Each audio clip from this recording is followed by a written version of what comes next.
So you gonna be talking with people on Zoom? Yeah. Okay. We might hook you up to the sound bar. That worked not good last time. No? Because it's too much feedback. And so we just used this mic and this computer for that. Okay. You gotta figure it out then. I have to, if you remember, remind everybody to make sure they sign in on the way home. Yep. Hi, guys. Can you hear me? Loud and clear. No, I'm just seeing if I get this set up.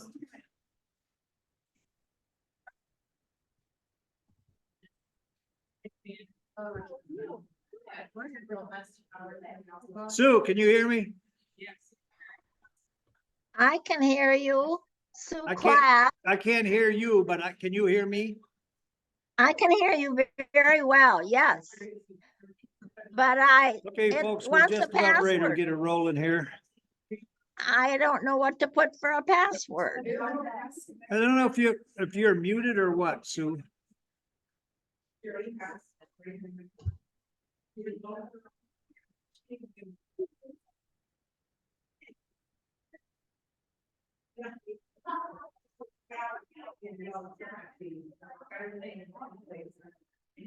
Check and see if your computer is muted, if you're muted on your computer, Sue.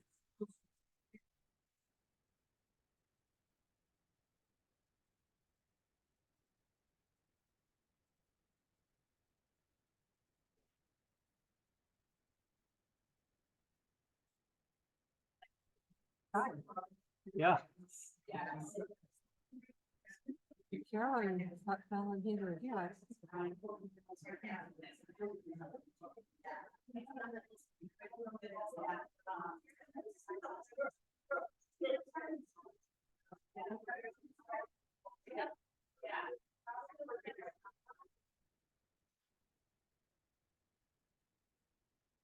Let me see.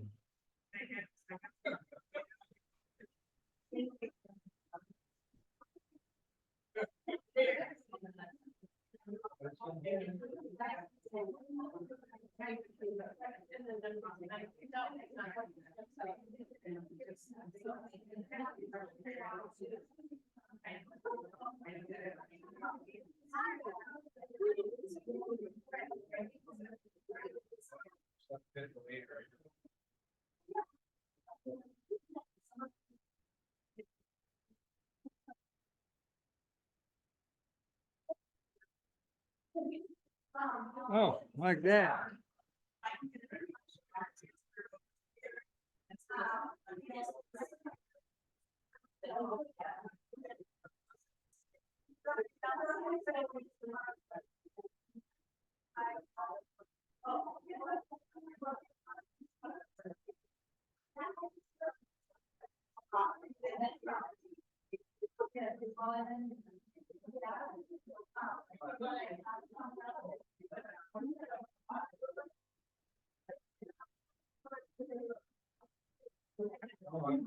Come on, get in.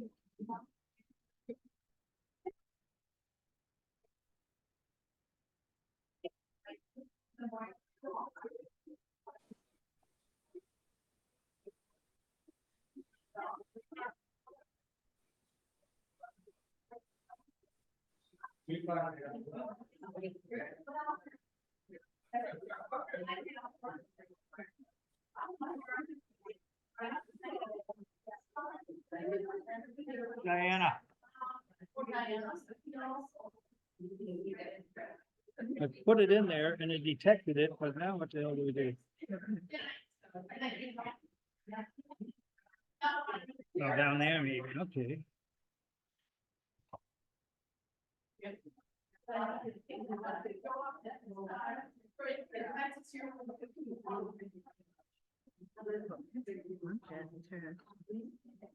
There you go. All right. I was gonna ask you how your horses were doing, because there's their picture. And now we can just go back to That was- this for now. Okay, now we, but you know how to get into it that way. You do now. Cool. I think I remember. Yeah, well, you just did. Yeah, but we'll have to share screen. Then. You'll be right here. You'll be right here at this computer. Yeah, but will this show up to the Zoom people without me sharing the screen? I think so. Just a minute. We'll figure it out. Yeah.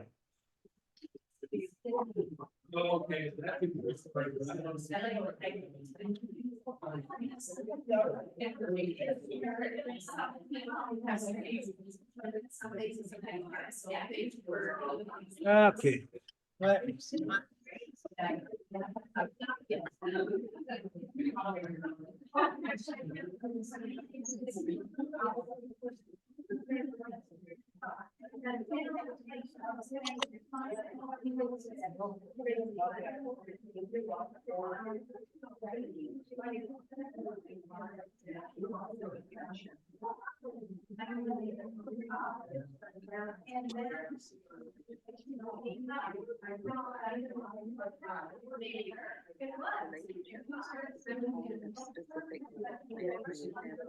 Here is the pregnacous leaf cutter bee.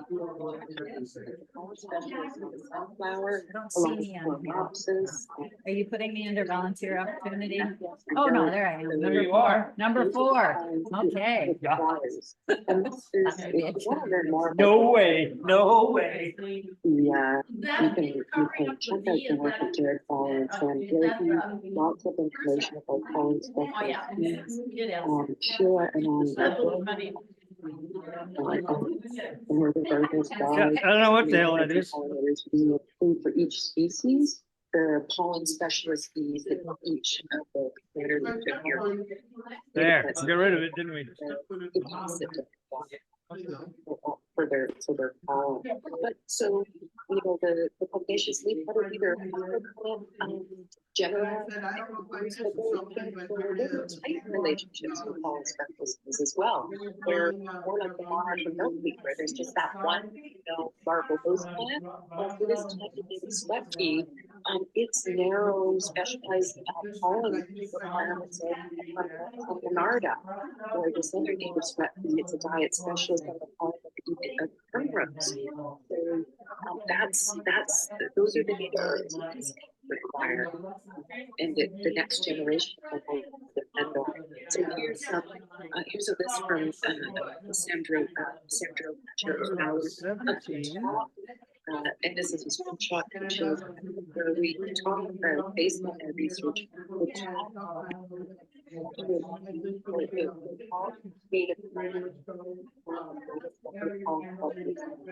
so if you're trying to think, okay, what plants can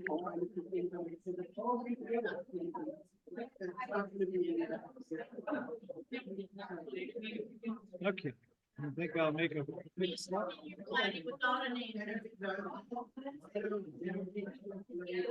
to support the biodiversity of pollinators, which are for all species without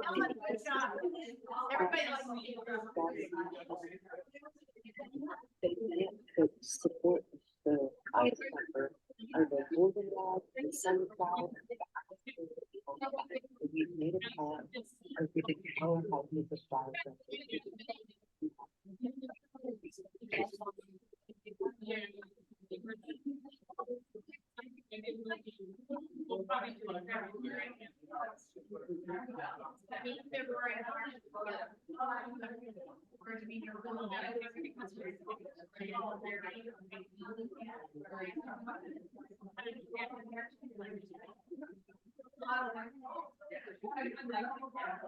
Oh, yeah, I am.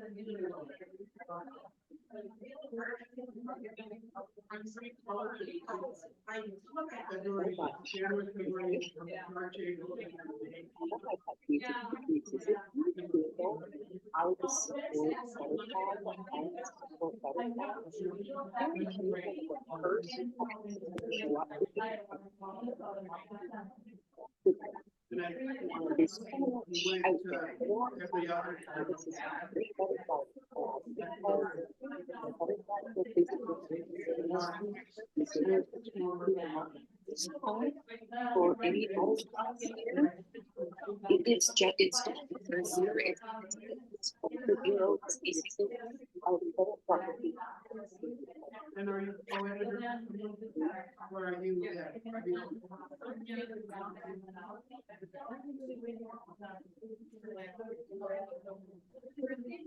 It's 6:30. We're gonna start on time. How about that? Yeah. And I'm gonna stop this share now. Let's see what happens. Yeah, you guys are all muted out there except Ken, and just 2 or 3 are not muted, but for you guys' information, there are roughly 30 people here live. And at this point, there are 21 on Zoom. And if I fall asleep, it's because I'm full of pizza. So you guys out there in Zoom, sorry about that. Yes. So getting going here with the agenda. We have the first thing. Want to thank the outgoing board members and retiring coordinators. And I don't see either of the board members here tonight who left. They retired and they're sitting the heck of them. But there was Carol Franta was our Pierce County rep, and Lisa Easelman was the St. Croix County rep. So thank you very much to them for their service. Carol was 2 terms, 4 years, and Lisa was 2 years for 1 term. Thank you very much. And then we also need to thank Bridget Kelly, who is here. She was just retired from being our program coordinator and did a wonderful job. And she is not here, but we also would like to thank Colleen Callahan for spending 10 years as Sprinkling's editor.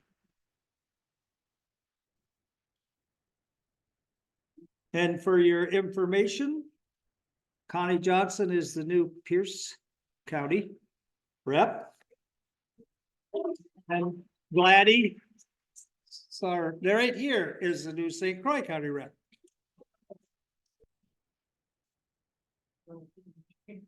Oh, and I tried to take this thing off, but it didn't, it's on here. Oh, because I printed this out before that. We're not gonna do the financial review committee report tonight because we don't have the financial committee members enough here. But we did do a financial review for 2022, and we should have reported on it in November. But we didn't, but the review did get done. Everything's cool. So next month at our February meeting, we will have the official report. Upcoming, this is Jenny's turn now. Your turn, Jenny. Come on up and talk to us about our grants for the coming year.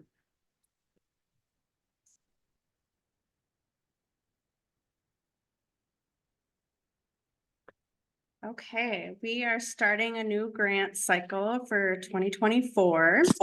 And we have more money to give out this year. So that's good. We can give up to $350. So the deadline for that is Monday, March 4th. So if you have any pet projects or know anyone that has any gardening, needs a little help with some funds, things that we've done in the past. We've got rain gardens, butterfly gardens, schools are a big thing, parks, downtown beautification, prairie restoration types, things like that. So if you want to apply or know someone who wants to apply, go to our website and under, I think it's on the main page right now, and just click on the form and fill that out and get it to us by March 4th, and the committee will look it over and let you know mid-April if you've got your grant, and we'll get the checks out and get your projects going. think that's it. Wonderful. Thank you, Jenny. Yeah, you're welcome.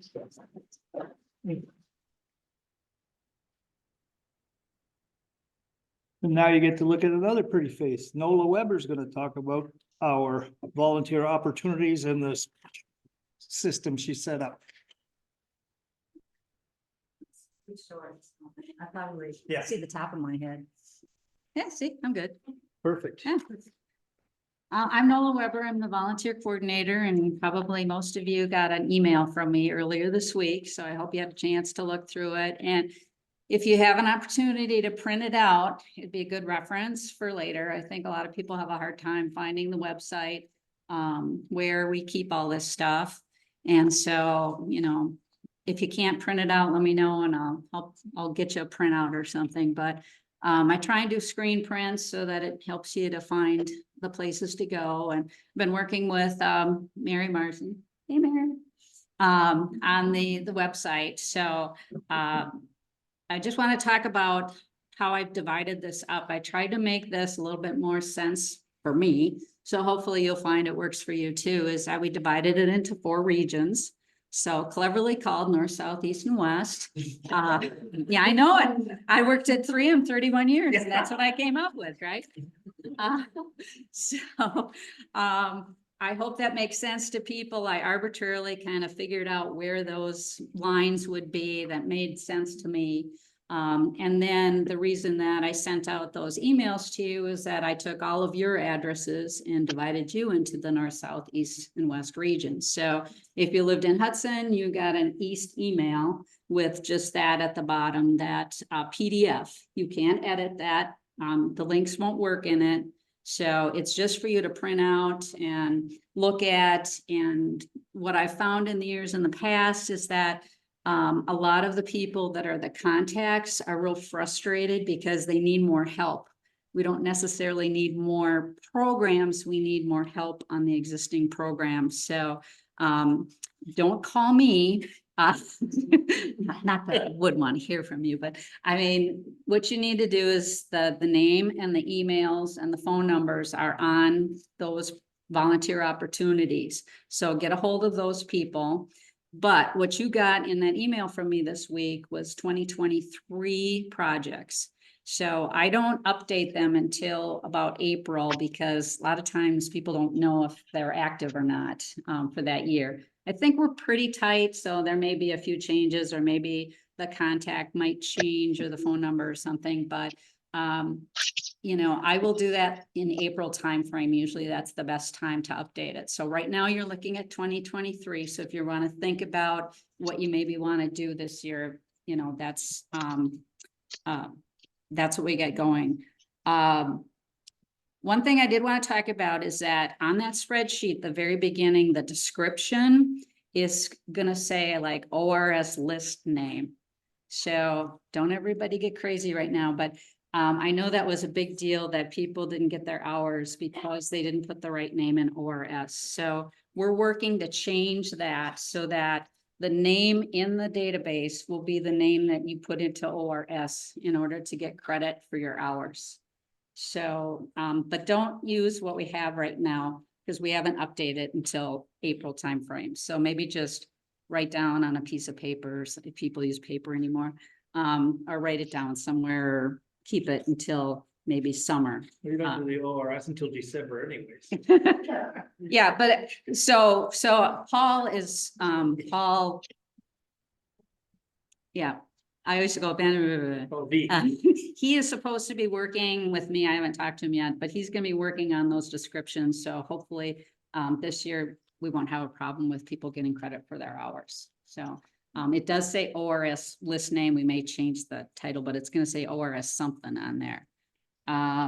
So those are the ongoing opportunities. We may have some more things coming in, and then probably I'll add, I'll have to talk to the people about the plant sale, and the 2 fairs. We'll probably add those to the spreadsheets too in those regions. So if you people those people want to get a hold of me.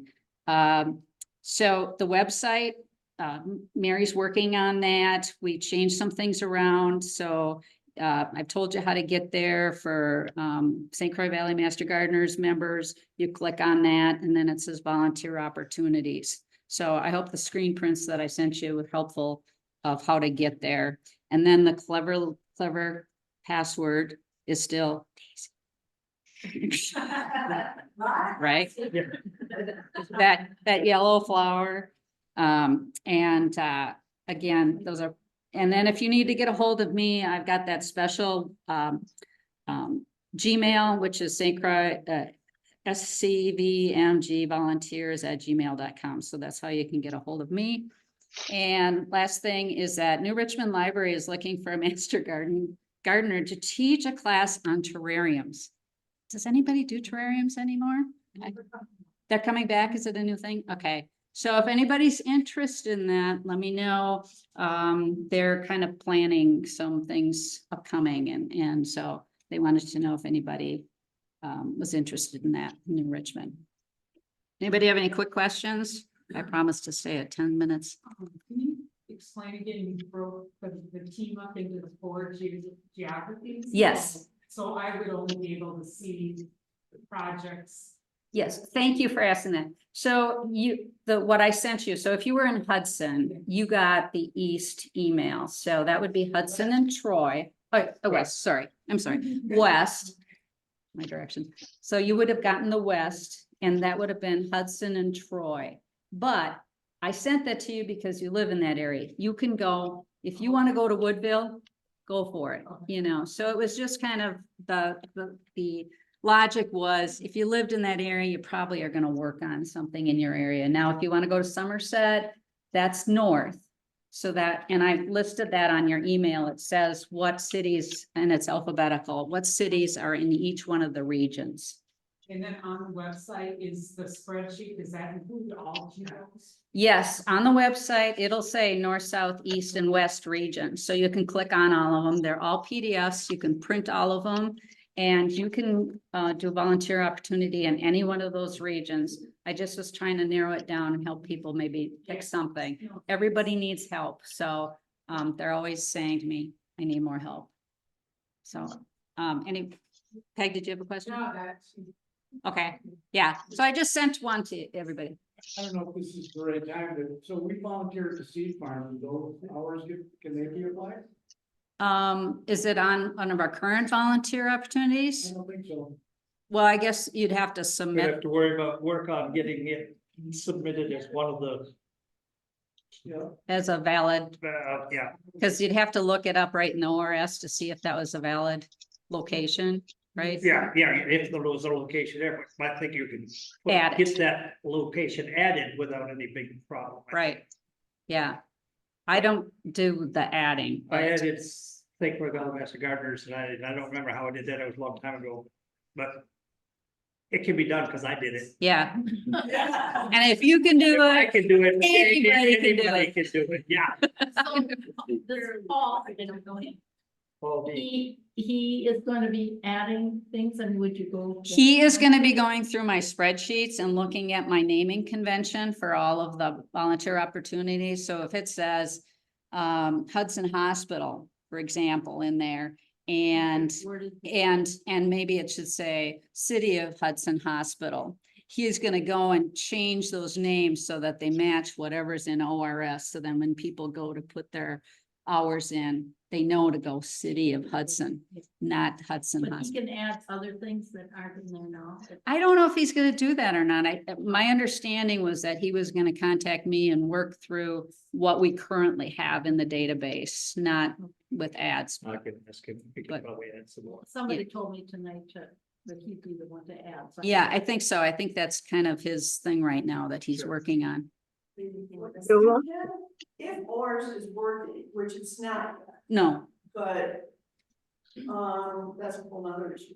But you can add an organization, but you have to put a lot of information, like who's the head of it and the contact person, what is their official position and things like that. And I tried to do, Wild Rivers Conservancy between Christmas and New Year's, kept on plugging out on me. You know, I tried it like 3 times and I said, okay, I'm gonna wait till after, you know, all the kerfuffle with adding everything is done, Mhm.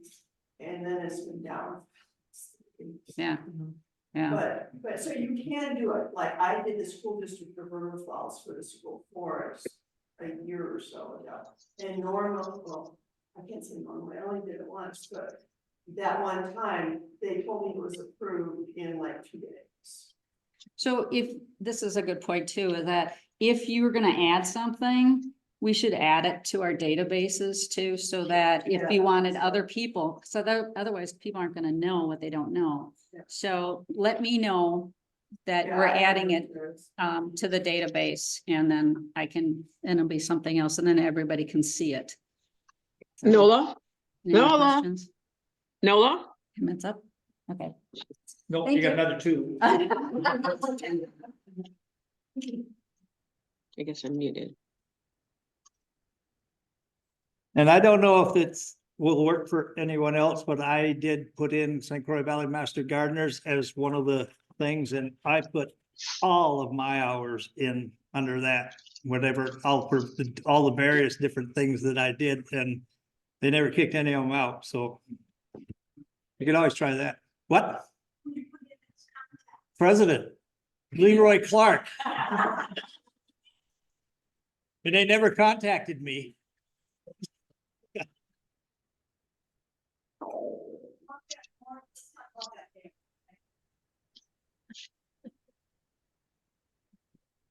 Oh, you want, that's that topic you want to talk about later? Okay, all right. I didn't know if there was something else you wanted to say, talk about. All right, next on our agenda, we have Ann Finstead, who's going to talk about how she's doing on our meetings program for this year, and also about Garden U. So here she comes. Yes, you do, Ann, because these people here on Zoom want to see you too. Yes. And I'm assuming you people can hear us okay? Thank you. Good. Yes. They nodded, yeah. Oh, okay. Let me grab my.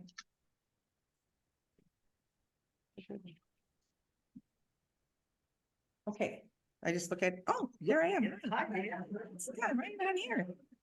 It's nice and small. Thank you, Leroy.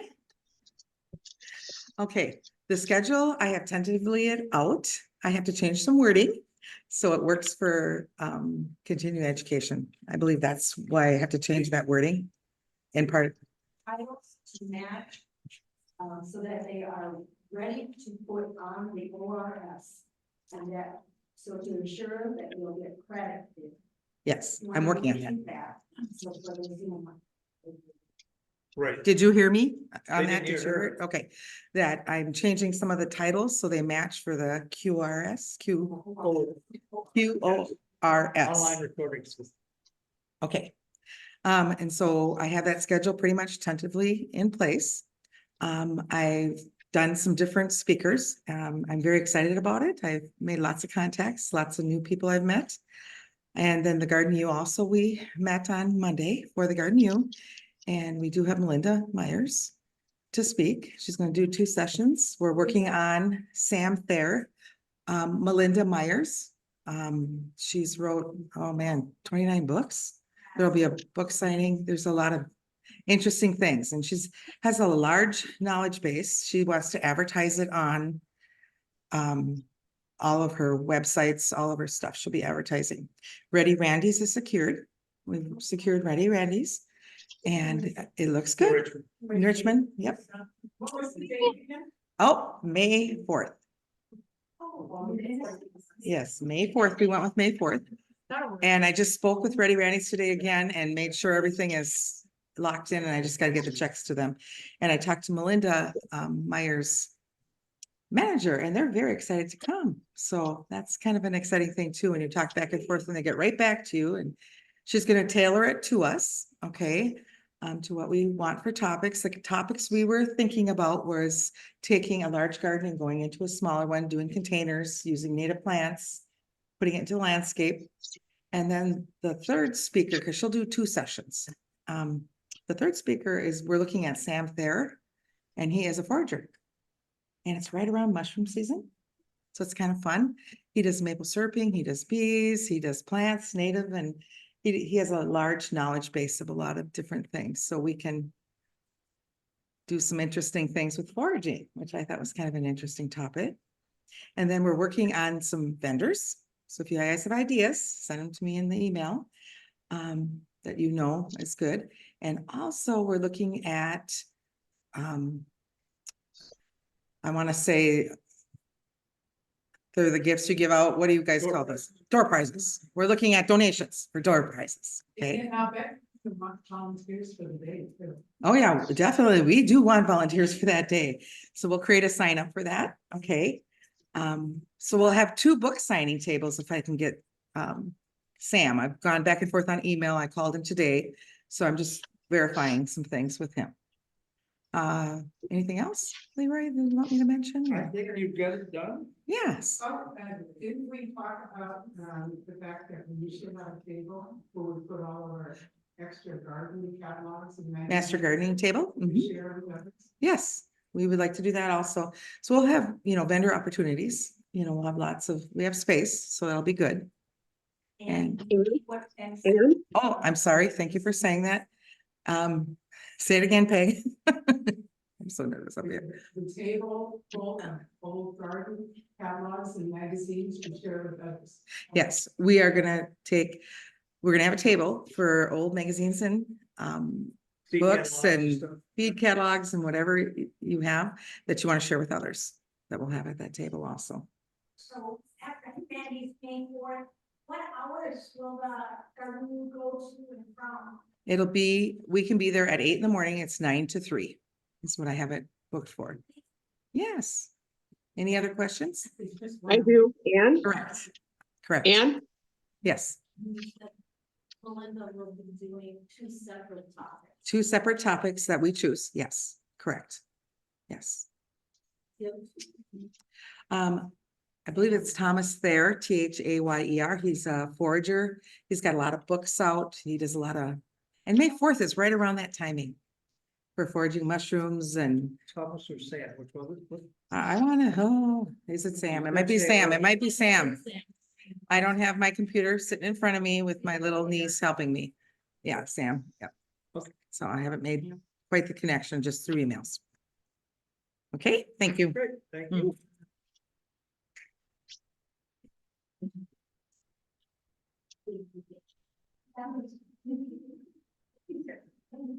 Thank you, Ann. We have a couple more things to mention on our agenda. There's a volunteer opportunity available. Prescott Food Pantry would like to start a garden similar to the one that we have, a bunch of us master gardeners have set up at the Ellsworth Food Pantry. Nora Bennett, yes, I'm trying to find it instead of read it, but she's been pretty much in charge of the one in Ellsworth, and she has been asked to see if we could find another master gardener or 2 who would like to help set this one up at Prescott.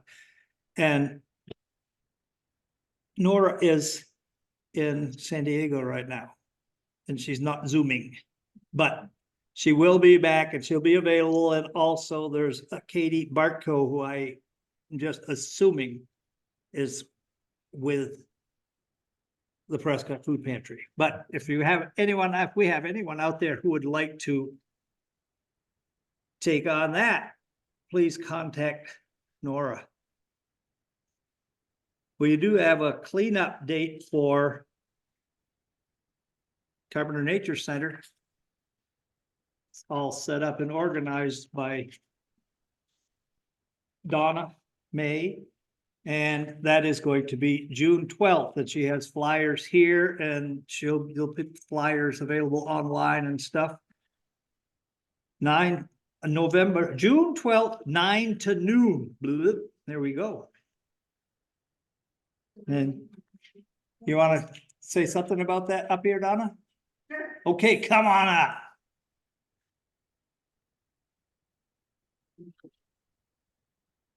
And just in case, you forget what it is. Oh, no problem. Okay. I've already set it up. Okay, there's some flyers on your seats and you'll get it in the email. I've already sent it to Nola. And we are, as our group, responsible for the circle out in front. So if you ever have any time on your hands, you could always just check and do the circle. But on June 12th, Wednesday, from 9 to 12, we're going to clean around the building, do our circle, and lay mulch. I'll find out what flowers need to be planted, so we'll have them all ready. It should be easy because it's been a wonderful winter, so it should be really easy. It's not so. It's not gonna rain. Bring your own tools. Read the flyer. It's really simple. We'll have water provided. Any questions? That's 4 minutes per door. So, It's an easy 3 hours of volunteer work. Good. Thank you. thank you.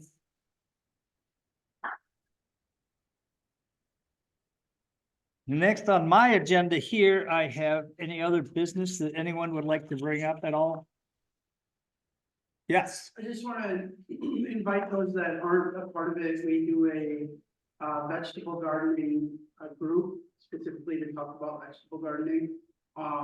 Usually Zoom calls, Sunday nights.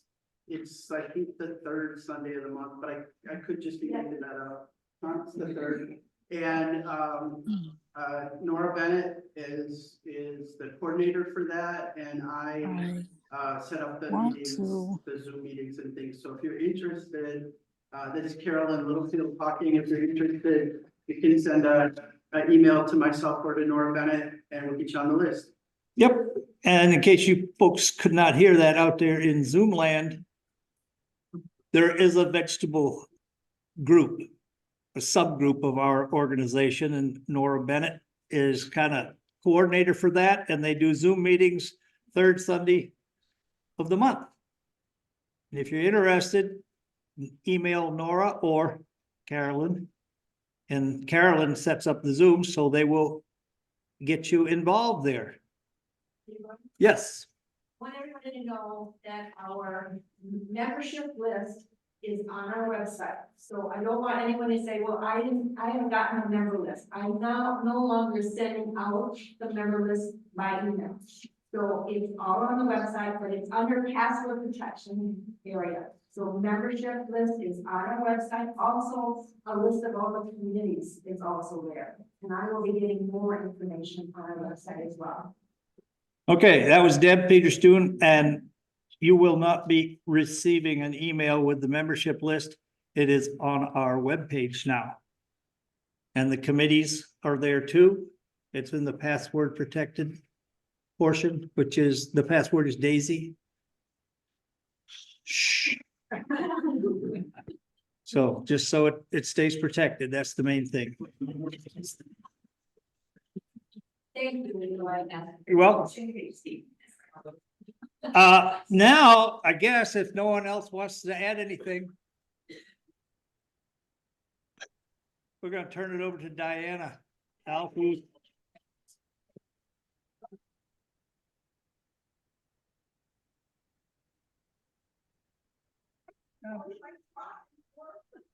Yeah, sure you can. Yeah.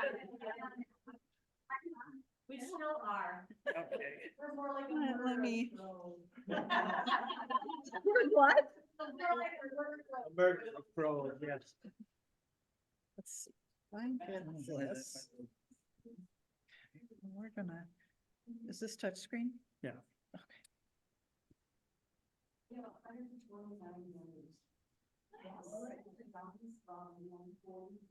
Oh, there you go. You're up there. She wants the screen anyway. No. We're 140. You're 140.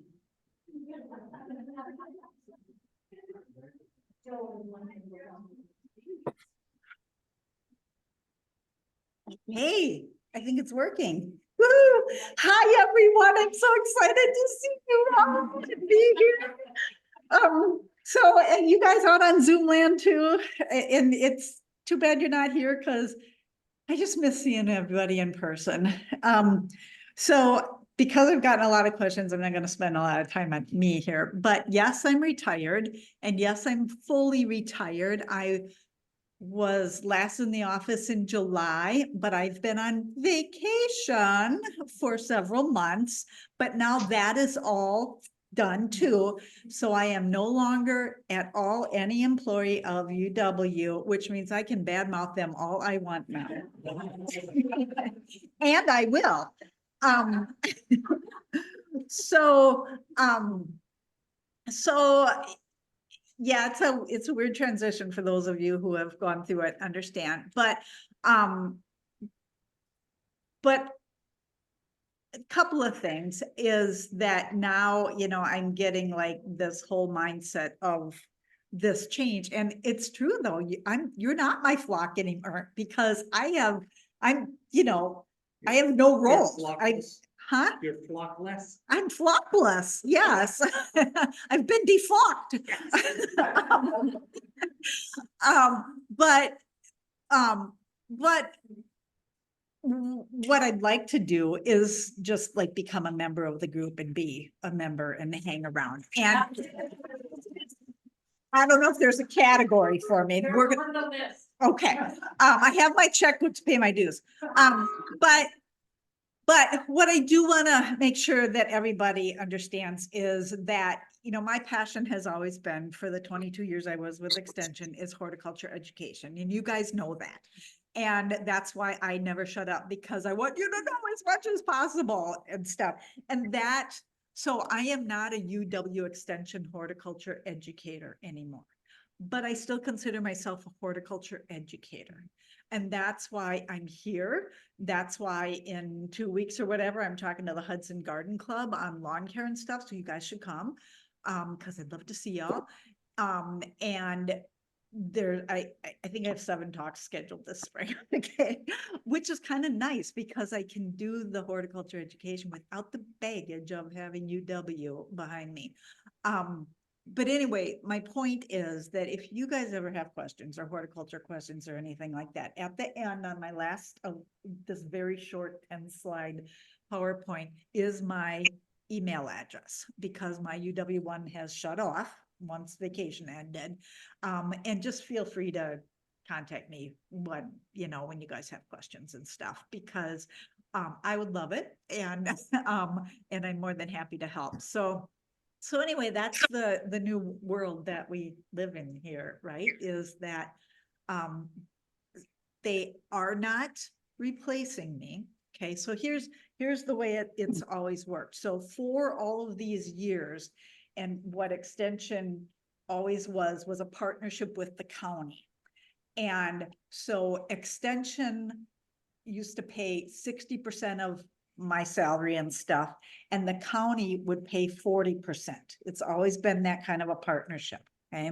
And that's why most counties in the state never had a horticulture person, because they didn't have the funds to pay their 40% and have it and everything. Okay. Well, now Extension, in all its lack of wisdom and short-sightedness and lack of priorities and being political instead, Extension will no longer co-fund county horticulture positions. Okay, so the only way that our counties, Pierce and St. Croix counties, could replace me would be if they pay 100% of the position. Okay, now I think St. Croix County might be able to be convinced to do that, but no way Pierce County rubbing their 2 little nickels together behind and trying to build a new judicial center will even consider it. So it's not going to happen. And that's why there's fewer and fewer of my position across the state. Those who are there are fully county funded. A lot of, some of the counties do, but there's only like 10 of us anyway. But I still call her my area director, is Carrie Weiss, and she would like to not give up the money that's in the county budgets yet to take it out of the extension budget, just to hold it there as long as possible. And so what she's working on is to partner with UW River Falls, which of course has a horticulture degree program, and get in and try to get like a summer intern that's a horticulture student. So there's been discussions with Dave Zlizak and Sonia Mackey, who run the program, and Brian Smith is retiring, so he's not involved. And so there is a chance that during the summer, there will be a student intern doing horticulture in the county. Okay. Now, what that's going to actually look like and what tasks they're going to actually do isn't clear yet, but they're hoping that the student would maybe give a few talks and presentations, at least maybe help out with community gardens. It's just up in the air, but I want you guys to know about that possibility, because if you see it, no, it is not a replacement of me or what my position was. Okay. Would that be a paid internship? Yes, it's a paid internship. Okay. So yes, they will be getting paid a very generous hourly wage, actually. And it, like I said, how that works out is going to depend on if there's a student who wants it, if there's a good student, what they're, I have a lot of concerns about it. I applaud her for trying to keep horticulture in the conversation in the counties, because you never know, right? But I think it's also going to have some challenges, mainly because of lack of supervision, because this UW Extension horticulture program, which is so horribly mismanaged and has poor leadership, they don't want anything to do with it. So they will provide no support for this person and this intern. So the support has to come from UW River Falls, which means there's not an option of having an intern in there if it's not a UW River Falls student. Okay. But anyway, just so you guys know that that's in the conversation.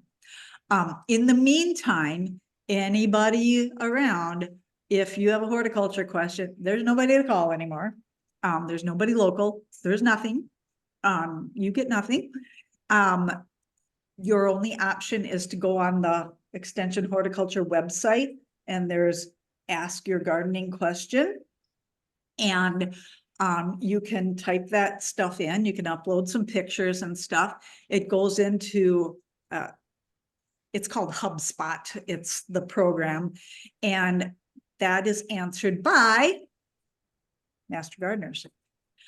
So there are a couple of master gardeners from throughout the state. Carol Kettner from up in Barron County is one. Carol Shirk, I think it's Carol Shirk, is one. I think last I knew, there were 4 of them, and they field those questions and answer them. Okay.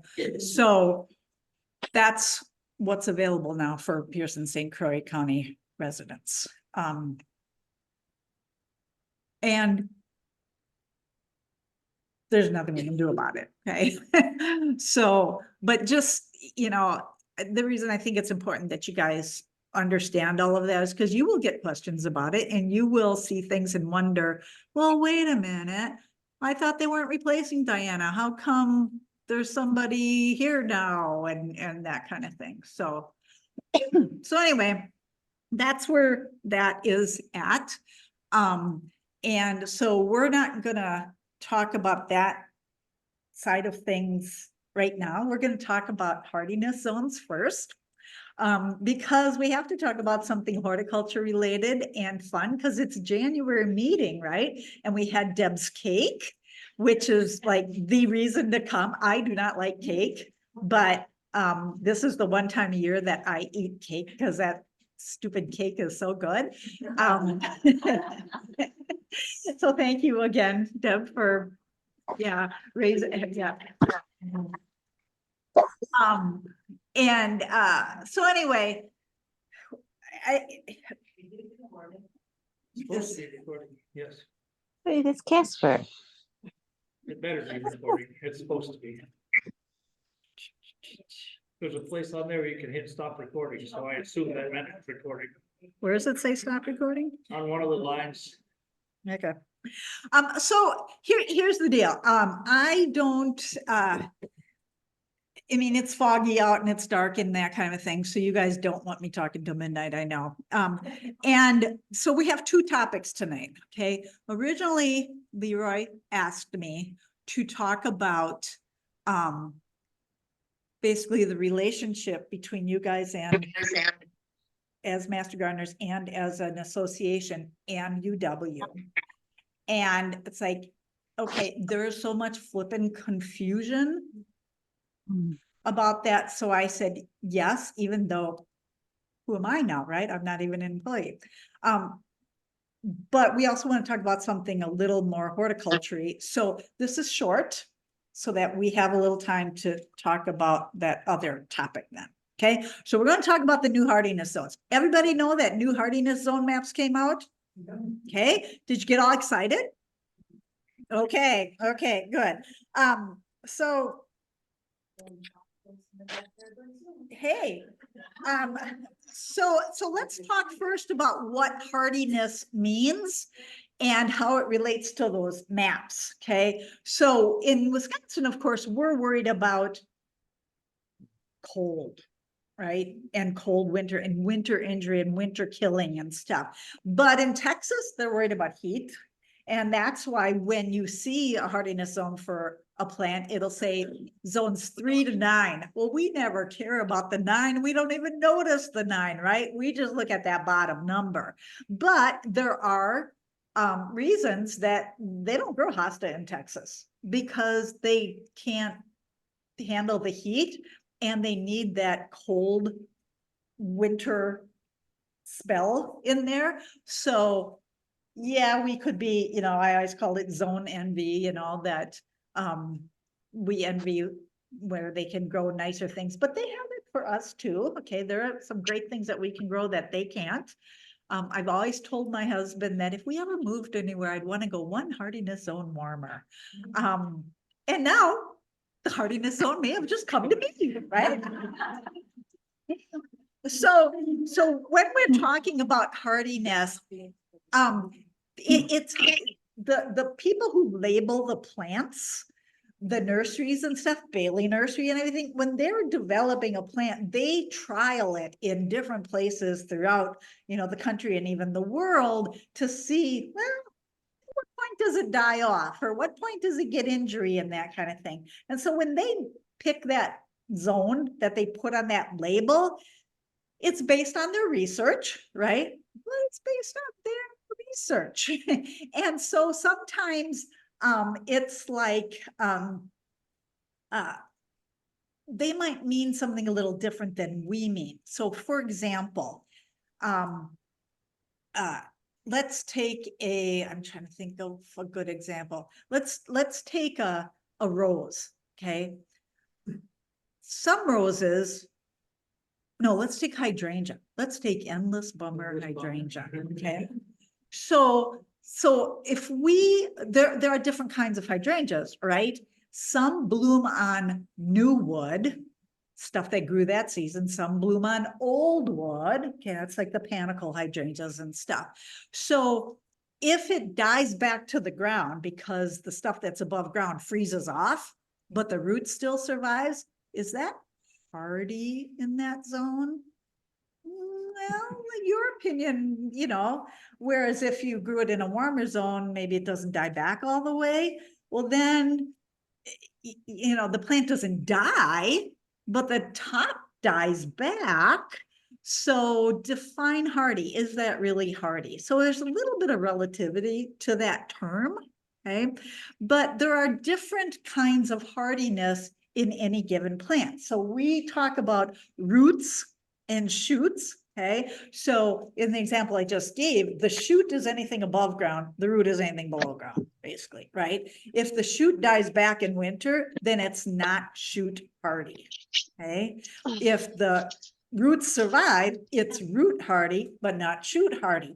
If the shoots all do just fine and it leaves out from those later, in spring, then it's shoot hardy as well. So we have to look at the roots and the shoots. And the vascular system. So in my little picture here, we've got like the frosted red berries, and I could do this. Yeah, it's not working like mine.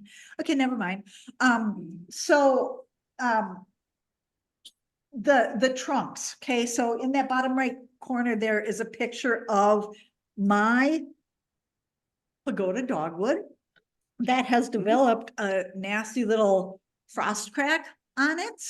Okay, and pagoda dogwood is native and perfectly hardy here, so I don't know exactly why it got that crack on there.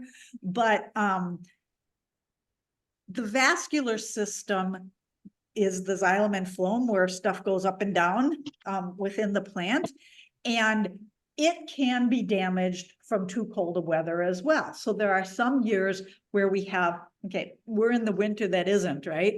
But there are some years where we would have 25 and 30 below, and that trunk actually freezes too cold and the vascular cells in there are damaged. And then that connection from the roots to the top of the tree is compromised. And so then you can get dieback years down the line, and it's all because that vascular system wasn't winter hardy enough for at least that winter. Okay, so some things we can't grow here because the vascular system will freeze in our average winter. And it's got nothing to do with the roots or the shoots, but if that vascular system is damaged, it's gonna die, at least gradually. Then there's also buds and flowers. So the top picture are the buds on my magnolia right now. Those are flower buds. And then down on the stem are the leaf buds or the vegetative buds. So if a plant is fully hardy, those flower buds are not going to freeze.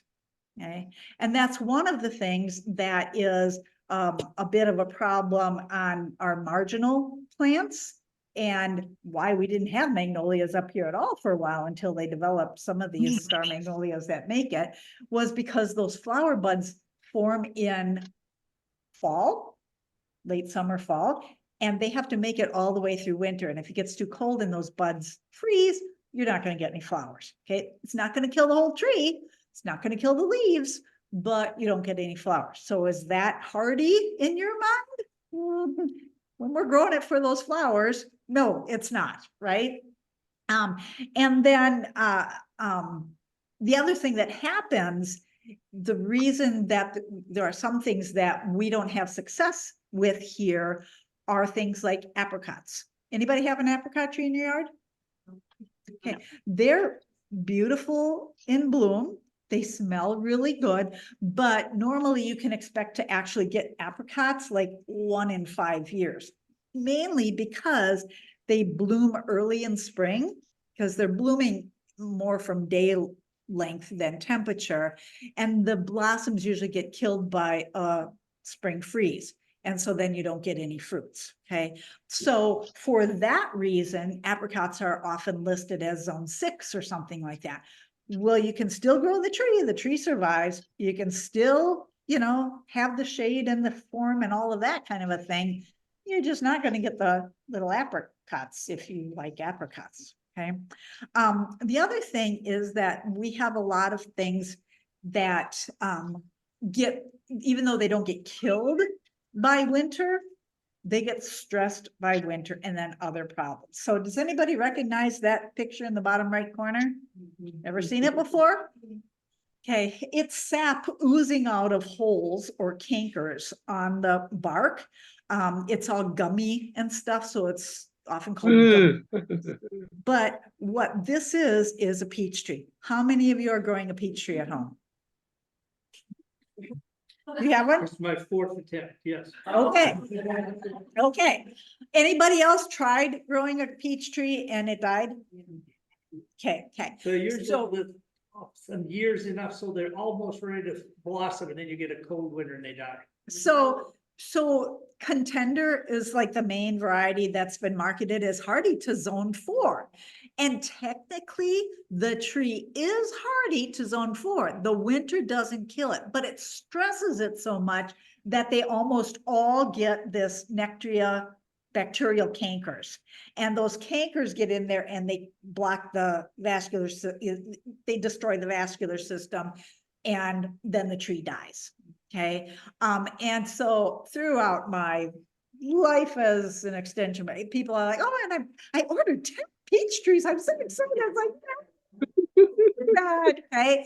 Now you will talk to people in Southern Wisconsin who have had peach trees, and they have been, they're harvesting these beautiful peaches every year. Okay.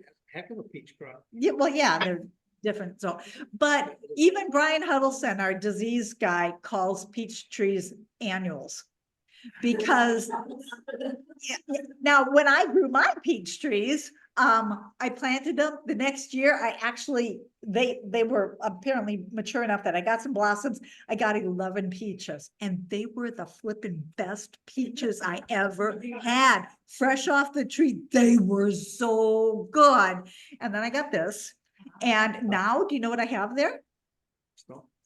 An overgrown bush of thorny, this big of thorns on what grew up from the rootstock, because peach trees are grafted onto wild plum rootstock. And so it blooms beautifully and I get plums, but it is like razor wire. And now that I'm retired, it has to go. And really, I just would like to light a whole match at the bottom and just let it all go. But the problem with cutting this down, what has kept me from doing it, is because I was a good gardener when I planted it, and I put wire around it to keep the deer and stuff away from it. And now that's all grown into these thorns. And so it's like, yeah, this is where I need Put a chain onto it and pull it up. no, this is where I need like 14-year-old boys that need punishment. So anyway, we get the cold might not kill the plant directly, but it stresses it enough that diseases or insects can move in. Okay. So would you call that hardy? Nope. So they're labeling Contender peach as hardy to zone 4, but this is why you talk to other people who have gone through it, because you know that it doesn't work. Okay. Now, it's not just the temperature and how cold it gets, but there are a lot of other factors that can affect winter injury or death. And one of them is fast fluctuation. So in the fall, plants start hardening off. When do plants start hardening off for winter?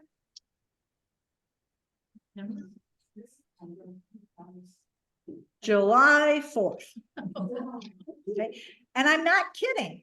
Okay. So if you look at your trees, you know, they put on their growth and they're getting new leaves. And by middle of June, they're not putting on any new leaves because they're done growing for the year. And then as soon as June 21st hits, longest day of the year, 2 things happen on June 22nd. The plants start hardening off and my horses start growing their winter hair. And it's true because of the day length. That's why you should never fertilize after that date, because you don't want to be pushing new growth at the later half of summer, because everything that's there should start hardening off for winter. So it starts the process. And then when we get into September, October, the nights start getting colder. Well, then even other hormones start going and it starts that process and stuff like that. And stuff is still moving in that vascular system of our woody plants or trees and shrubs right up until pretty much middle of December. Okay. That's why you always hear, when's the best time to prune?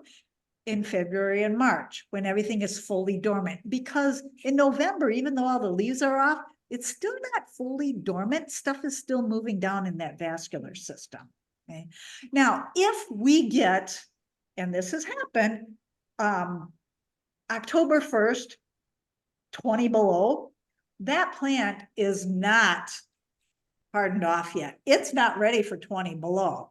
It's ready for 20 above, but if it freezes that much before everything has done what it needs, that can cause damage. Okay, and different plants use different methods to get through winter. Some create basically antifreeze within their cells so that the cells don't burst.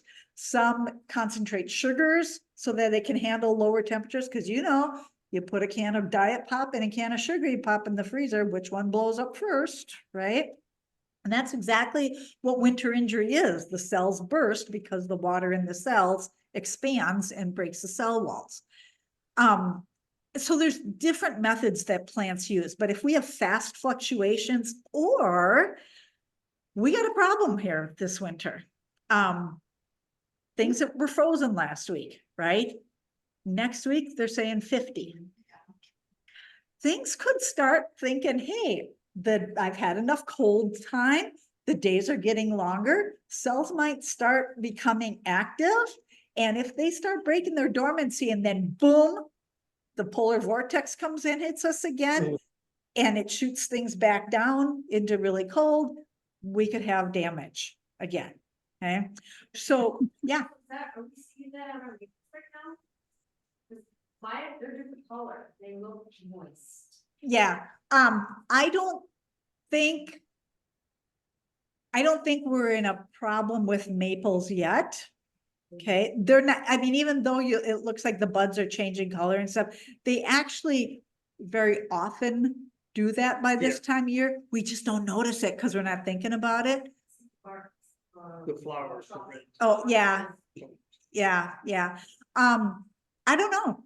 I mean, only the plants really know, because this is so out of whack, right? But this warmth that we're getting, if it stays at 40 to 45, probably not a problem, because things really don't become active until 50 to 55. That's always the date that's used for phenology, or the temperature that's used for phenology and stuff. So I'm not too worried yet, because we've had, in 30s and 40s here after that cold spell. But if we start getting 50, then I'm be more concerned. Yeah, Gloria. Kind of the same thing, but I have a few bulbs I didn't get the ground. The ground wasn't frozen yet, so honestly, I planted in December. And as I was planting those, I ran into ones that were coming up. They were green and so who's gonna make it? Yeah. So for you zoomies, for the zoomies, we got the roomies and the zoomies. For the zoomies, the question was, she planted some bulbs in December just because things got away. And as she was planting them, she came across some that were shooting up already. And that is indeed the thing is, at the ground, we don't have a heck of a lot of frost in the ground. It certainly didn't in December. But those bulbs need a certain amount of cold in order for them to produce a flower spike and stuff. But very often the bulbs are growing underground. We just don't see it. And even if they shoot up a little bit and their leaves get above, it's usually not a problem. Okay. But again, we don't have any snow up there. We don't have much for frost in the ground. And if we hit 50 degrees, I don't know what's going to happen. What will make a difference too is, we've only got this 10-day forecast. There's not any super cold that they're talking about after that, but is it going to be 30s or is it going to be 40s? And that can make a difference. We're just in it's not happened. So we don't have answers, and everything's going to react differently. So fast fluctuations can really cause damage, and then early and late freezes. So I talked about the apricots, right? And we always get that, a lot of times, like a few years ago, we had that late freeze, and then all the orchards hardly had any apples. Butternuts, I don't know how many of you have butternuts. We have butternut trees on our land, and you only get nuts like every 7 or 8 years or something because they bloom earlier, and they're very closely related to black walnuts, but black walnuts bloom a little later, so you usually get black walnuts every year, but butternuts are a rarity for that reason. Length of the cold spells is another thing, okay? So we had a week last week, right, of cold. That's not usually a problem, okay? But if we get those winters where it doesn't get above 0 for 10 days and it's 25 below at night, that duration hurts things. Just like even the apple blossoms in spring, it might hit 31 degrees, but if it hits 31 degrees for an hour, that doesn't kill the pollen. If it hits 31 degrees for 6 hours, that kills the pollen. Okay, so the length of the cold spell, no matter if it's a short little thing like a late freeze or a winter frigid air mass, will make a difference. How long are those tissues subjected to that super cold temperature? Okay. And then other stressors. So what we're talking about there are things like drought. Okay, we are in a massive drought right now, folks. Even though we got a good rain in fall and we got things soaked well, thank God we got that. But we are like 25 inches behind on our snowfall. We're something like 50 some inches behind last year's snowfall. Remember all that stuff we were? And I will tell you, okay, retired now, more time, right? So we put up a snow fence because you're welcome. You're welcome. Because there's one spot between our outdoor arena and our paddocks where the snow comes through and it drifts. And last year, was that wet, heavy snow too, right? And it was this high across the driveway and then onto the pasture fence. Pasture fence is this high, it's 3 boards. And the snow literally pushed the boards off the posts because of that wet, heavy snow and everything. So we put up snow fences this fall. You're welcome. Yep. We have an arsenal of snow equipment because our driveway is 4/10 of a mile long, and then we have all the stuff between the buildings and stuff too. So we're prepared, right? My husband has the gator with the hydraulic plow all set up, pointing out the shed, just waiting there. Haven't used it yet. I'm not sold anything. Okay. But this is a problem. Okay. So other stressors, especially going into winter dry, that's why, we tell you all the time, water right up until the ground freezes. Have those plants fully hydrated going into winter. If they're already stressed by drought, winter is more likely to knock them off, especially when it comes to shoot hardiness, because they need that moisture in there, especially for evergreens because they're exposed to the drying winter air and stuff like that. So it's not just because you don't want to drought stress plants, but it makes them more winter hardy as well. Okay, so here are the maps. Okay, here's the old map, and this was done in 20 years ago. They release them every 20-ish years. Okay. The maps are determined based on the average low extreme temperature for the past 30 years. Now, one of the reasons I wanted to talk about this was because when these maps first came out, so you guys know I lurk and follow the Wisconsin gardening, couple of Facebook pages, things, right? And I started doing that because to see what kinds of questions were out there and what kinds of issues people were facing and stuff like that. And you also know that I pound my head on the wall at some of the things that are on there because of, and you've heard me say this before, it used to be like when my dad was doing our yard, it used to be Barstool wisdom, now it's Facebook wisdom, where it's, a bunch of bad wisdom, bad advice, bad diagnoses, all of that kind of thing. And it's you know, out there on Facebook. So anyway, when these hardiness zones came out, the new hardiness map came out, somebody posted it and said, oh, look, new hardiness zone map is out or whatever. And there were all these comments. And I kid you not, hopefully it wasn't one of you in here that did this. But there were people who basically said, oh, that's a bunch of garbage. That's not true. Things haven't changed at all. It's not my backyard. It's just as cold. And then there was they, meaning the government, I don't know who they is, just want to cause a food shortage so that we're dependent on them. And this was total seriousness. There was other things. And it was like, we can't trust this. This is just, you know, they are, you know, just, yeah, just putting this out there. Why, I don't know, right? Okay. So no, whoever they are not lying when they do this. Okay. This is based on, because thermometers, they're pretty honest and they don't have political affiliations or goals, right? And so there are, you know, all the, you know, you can go to college, right? And you get your meteorology degree. There are only so many meteorologists that end up on TV.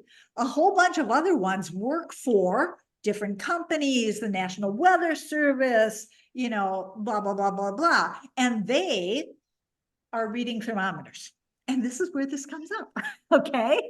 So it's basically and it's not the average low, it's the average low extreme, okay? So our average low right now is 23, but yet last week it got to 10 below at my house.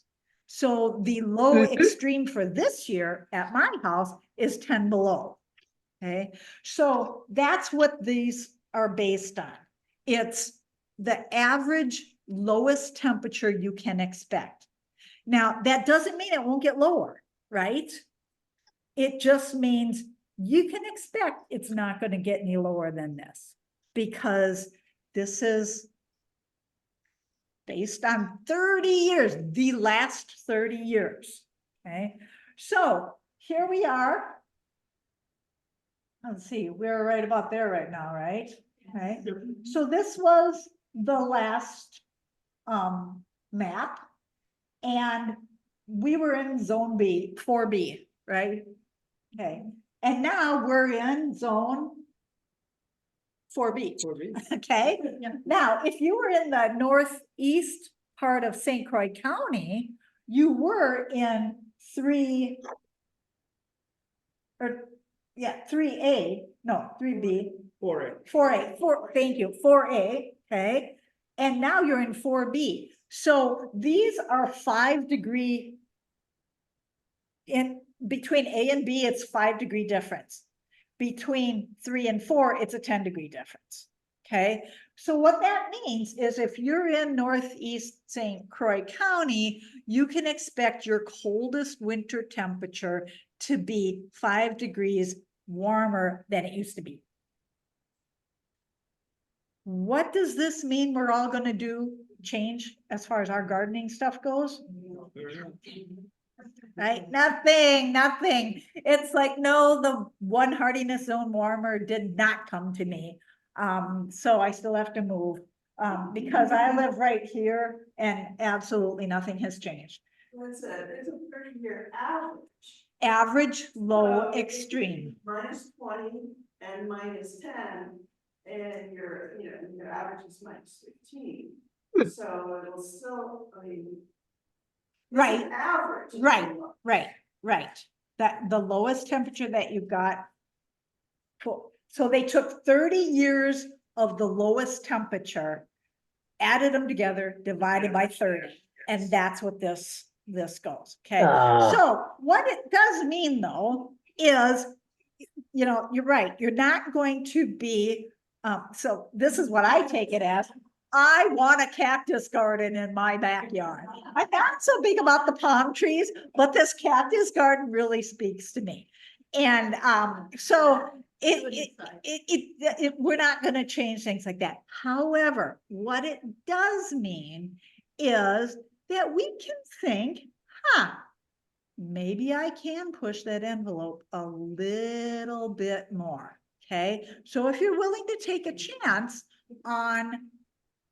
Maybe I'll try one more peach tree. I wouldn't bother with the annual peach tree, Leroy. I just wouldn't, but there have, you know this, you go to the nursery, especially if you end up at, Home Depot or Walmart's blacktop stuff and whatever, and it's like, this is a zone 5 plant. Why are they even selling it here in Hudson? But there are some plants that sometimes are labeled zone 4 and sometimes are labeled zone 5. And now I might think, ooh, I really would like to give that a try, because I'm able, because I've got 30 years of data telling me that chances are I'm not going to get quite as cold as I was going to 20 years ago. Okay, so maybe I'll take a chance at something like that. Okay, so in the picture here we have buddleia, butterfly bush. Anybody grow that now?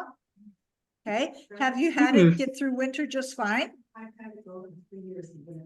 Yeah, exactly. And that's what we have a lot of times on these marginally hardy plants, is they go a few years and everything looks great. And then you get sucker punched, right? Because something happens with that winter, whether it got colder that winter, whether it got colder faster that winter, whether it was a little drought stress, something happens and all of a sudden it dies, right? So that's still going to happen, right? It's still going to happen.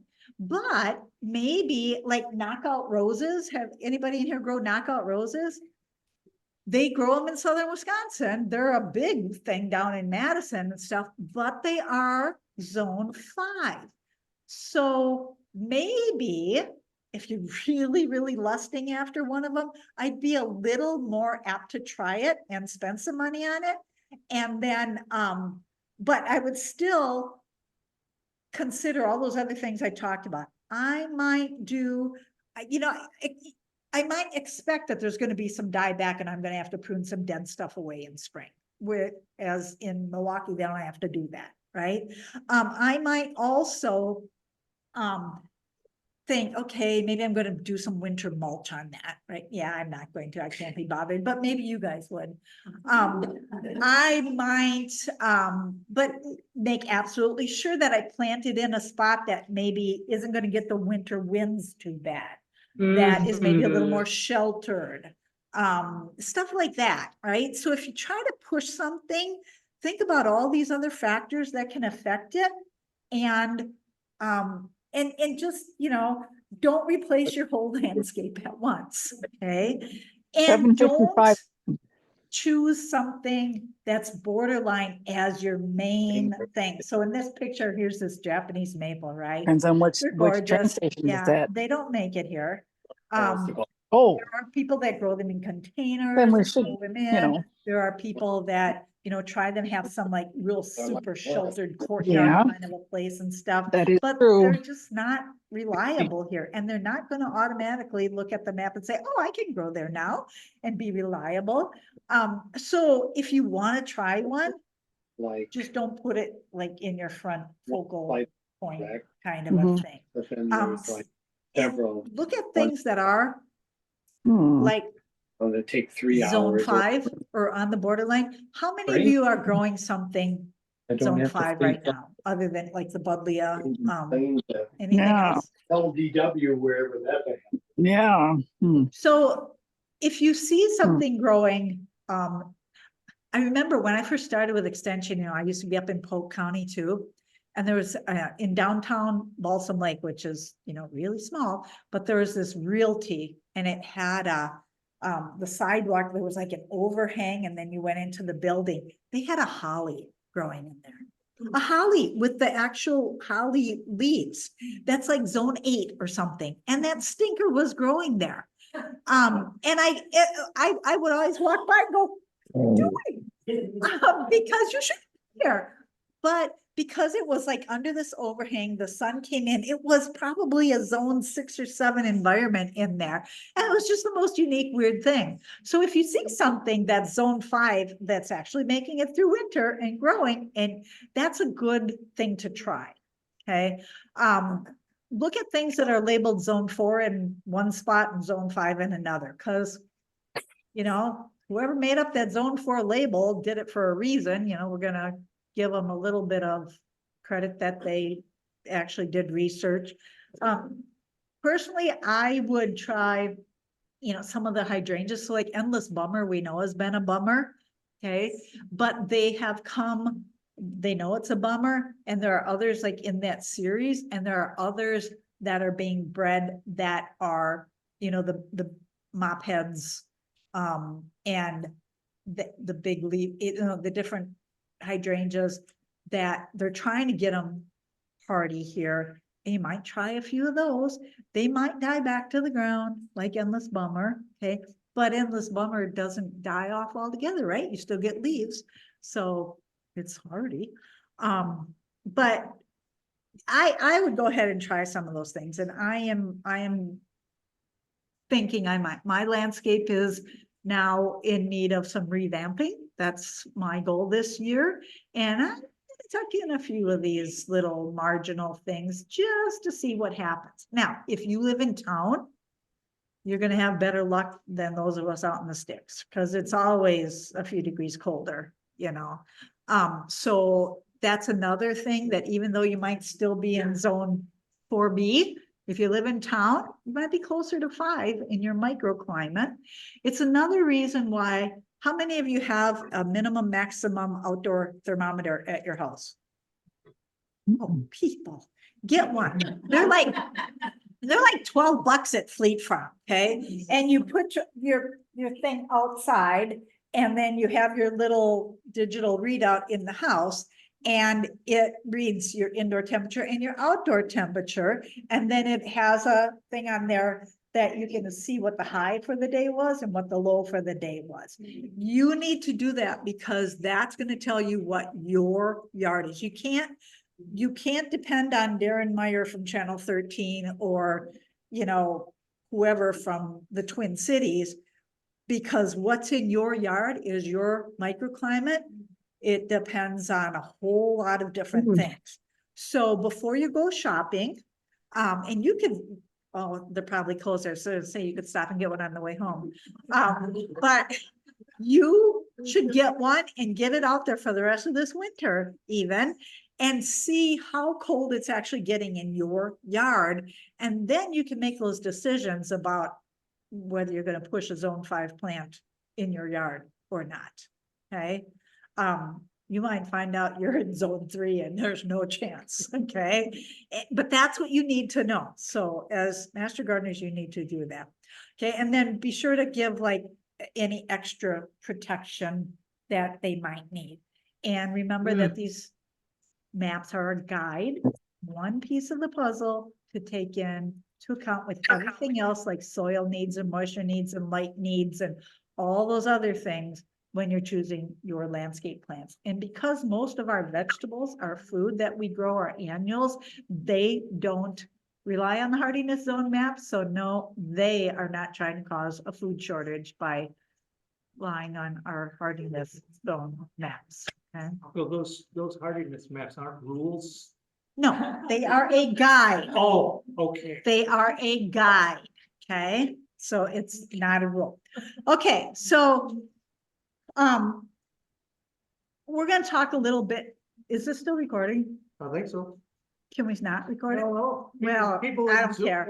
Zoom land want to hear it too, you know. Well, yeah, but people who couldn't the make recording it might want to hear it later. no, that's all right. It's all right. It's just you guys and I don't care, right? Okay. Yeah.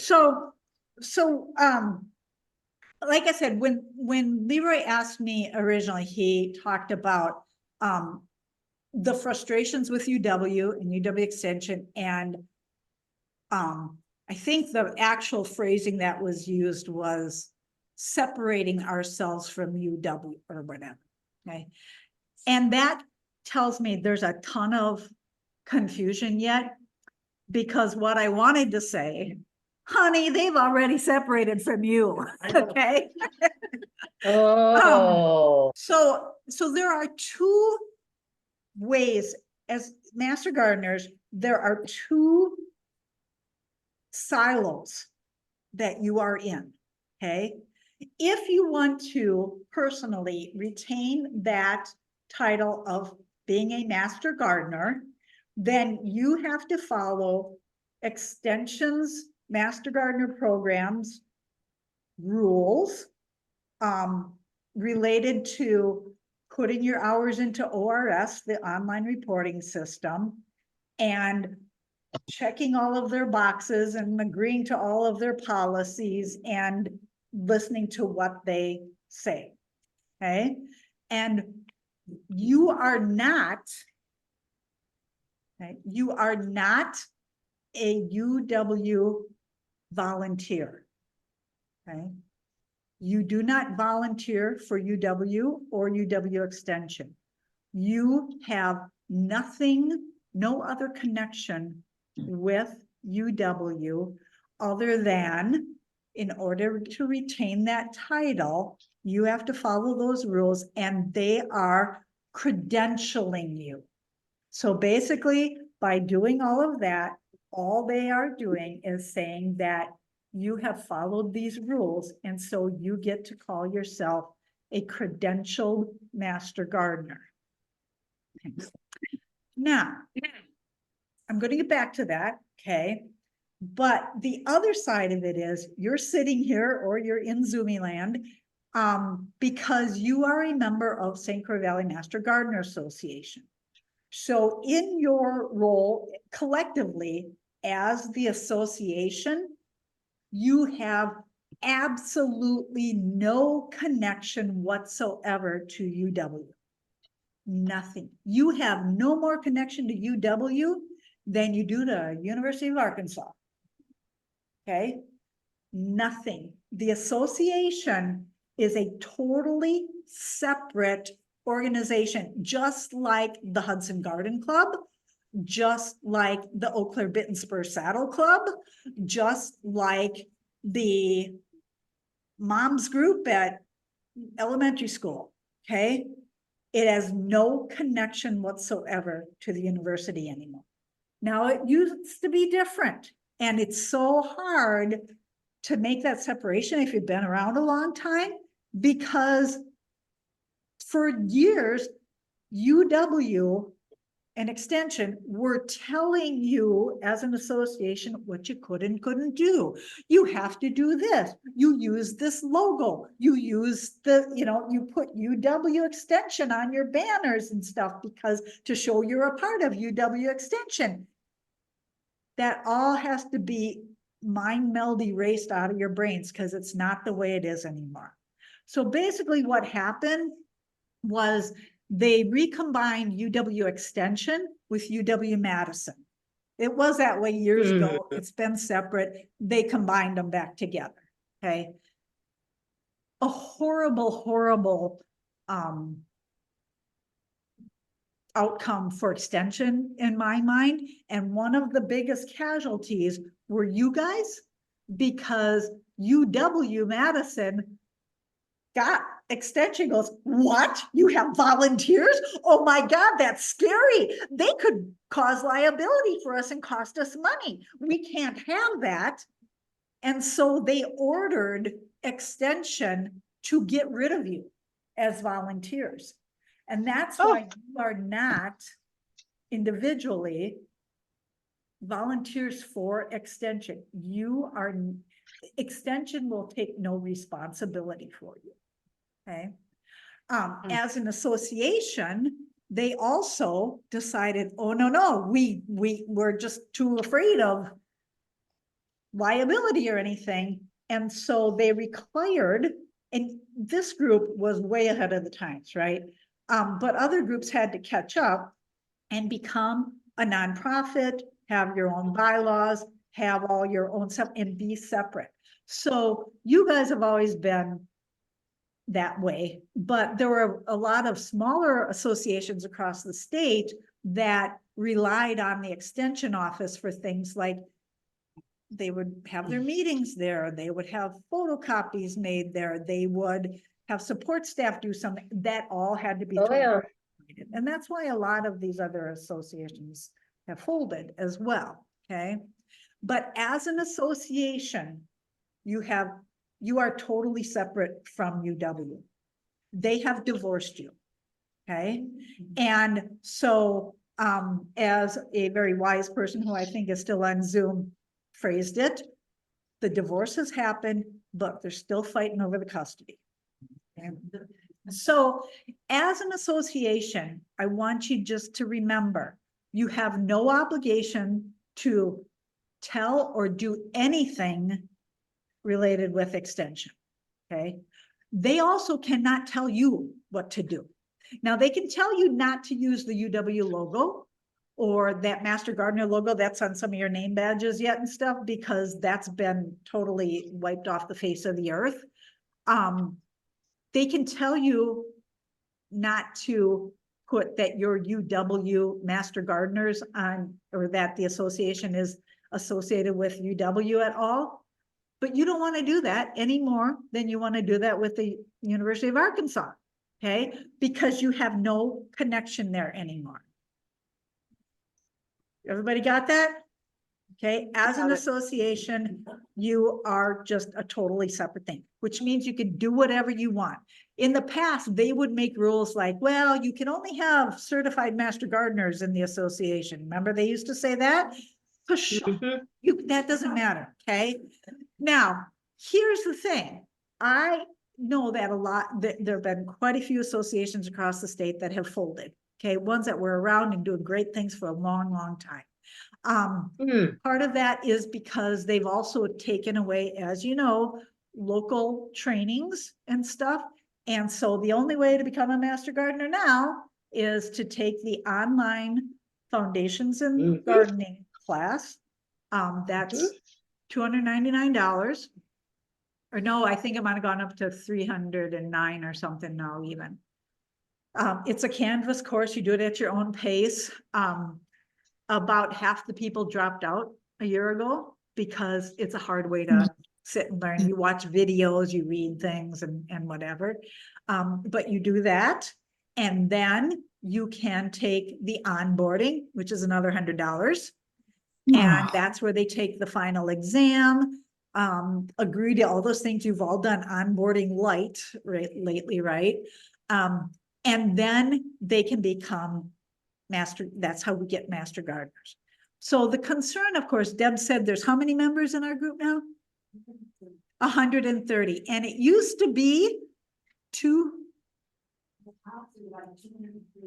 at tops was 203. So you can see that St. Croix Valley Master Gardener Association has lost a lot of people too. You all know master gardeners who have had it up to here with all of the garbage that came out of the master gardener office over the last 5 years and just said the heck with it and left, okay? So between that and the lack of new master gardeners coming in, because we used to always have 20, 25 new trainees locally. You're not going to have that anymore. The association needs to look at survival and how you're going to grow and meet your mission. Now, St. Croix Valley Master Gardener Association, I don't know exactly what the mission says, but your mission has always been education, okay, learn and teach others about horticulture and contribute to the community through volunteer service in a nutshell, right? There's no reason that needs to change. But I think you need to look at things like, you know, having different categories of members, because not everybody is going to go through that foundations and onboarding and basically spend $400 to become a master gardener. Because if you can get, and that's what's happening, right? If you can get the education that drew you there in the first place, why do you actually have to have the master gardener title? Because, you know, Carpenter Nature Center here, they'll be more than happy to take any volunteer. They don't care if you have a master gardener title or not, right? And that's something that tells people that you have had a certain level of education and you have a certain level of knowledge, but you don't need that title to open doors to volunteer in your community projects that you want to volunteer in, right? So your association can have a Friends of St. Clair Valley Master Gardener Association category that lets people in that are not master gardeners. But they would still be encouraged to help with volunteer projects and those kinds of things. You guys might look to, you have your monthly programs and stuff, which are always great. You get a diverse variety of topics and stuff like that, which is all really good. But maybe you look at setting something up a little more structured, like 10 hours of education with speakers that focus on trees and shrubs. And then members who, whether they're master gardeners or not, who take that, they get a certificate or something that they're a specialist in woody plants or vegetables. You have your vegetable group. There have been native plant groups and other groups other subgroups that have been within this association, and maybe looking at formalizing that, but then also advertising that out to the public and inviting members who are not necessarily master gardeners to come in. It doesn't take away from you guys who have the title and still meet the requirements of the credentialed system, okay? But there's always going to be some people who, through attrition, just, drop out. If you're not getting an influx of new people, that's a concern. And that's why a lot of associations have already folded. So my suggestion to you guys is to start thinking about how can you do that? How can you get members in this group to help meet your mission of community service and stuff, even if they're not going through the Master Gardener certification process, okay? To keep this organization strong and robust and meaningful in the Pearson-St. Croix County areas, okay? Now, let's go back to your individual thing as a Master Gardener, okay? I know you're all frustrated. How many of you are not frustrated with the state Master Gardener program? No hands up. Wow. What a shocker. So I will tell you that even though I am no longer officially employed, you're the only one because you haven't been one in so long. Right. And you haven't been dealing with it. Right. Okay. Yeah. Yep. She's one of the originals. So, as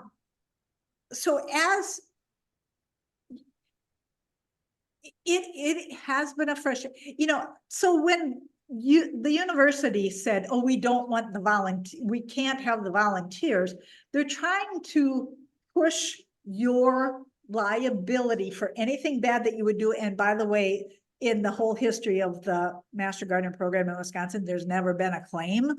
But that's okay. So that is not a battle that can be fought. Okay. As short-sighted and damaging as I and a lot of people, think that saying you're not a volunteer of UW, in the first place, from a legal standpoint, it's not necessarily going to protect them, but whatever, that battle cannot be fought. Okay. We just have to accept it. No matter how much we argue about it or how much we say how silly this is or whatever, You cannot convince the UW lawyers down in Madison. And that ship has sailed, okay? So we have to accept the fact that you are not a UW volunteer. Instead, you are a volunteer for the organization at which you volunteer, okay? And that's what that ORS list that was talked about earlier. When you go into ORS, and oh, by the way, I have no idea what it looks like in there because they would never give me or my county counterparts access to even go in that system and see how it works. And that's because I couldn't help you with it, right? Because, well, whatever. You guys are getting the gist of why I bailed out. But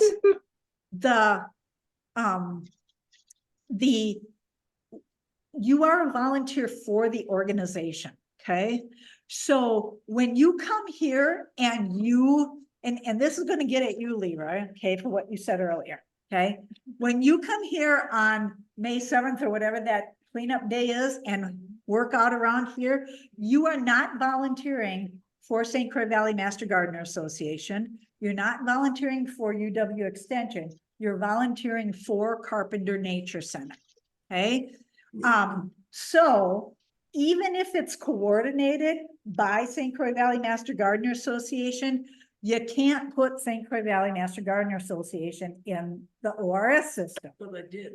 I know. And I would like to ask the question, well, why not? But I don't get to ask any questions, okay? Because if you put SCVMGA or Carpenter Nature Center, that doesn't affect the university and their liability or anything at all. So whatever. But Kimberly, how many of you have had the joy of dealing with Kimberly in the Master Gardener office?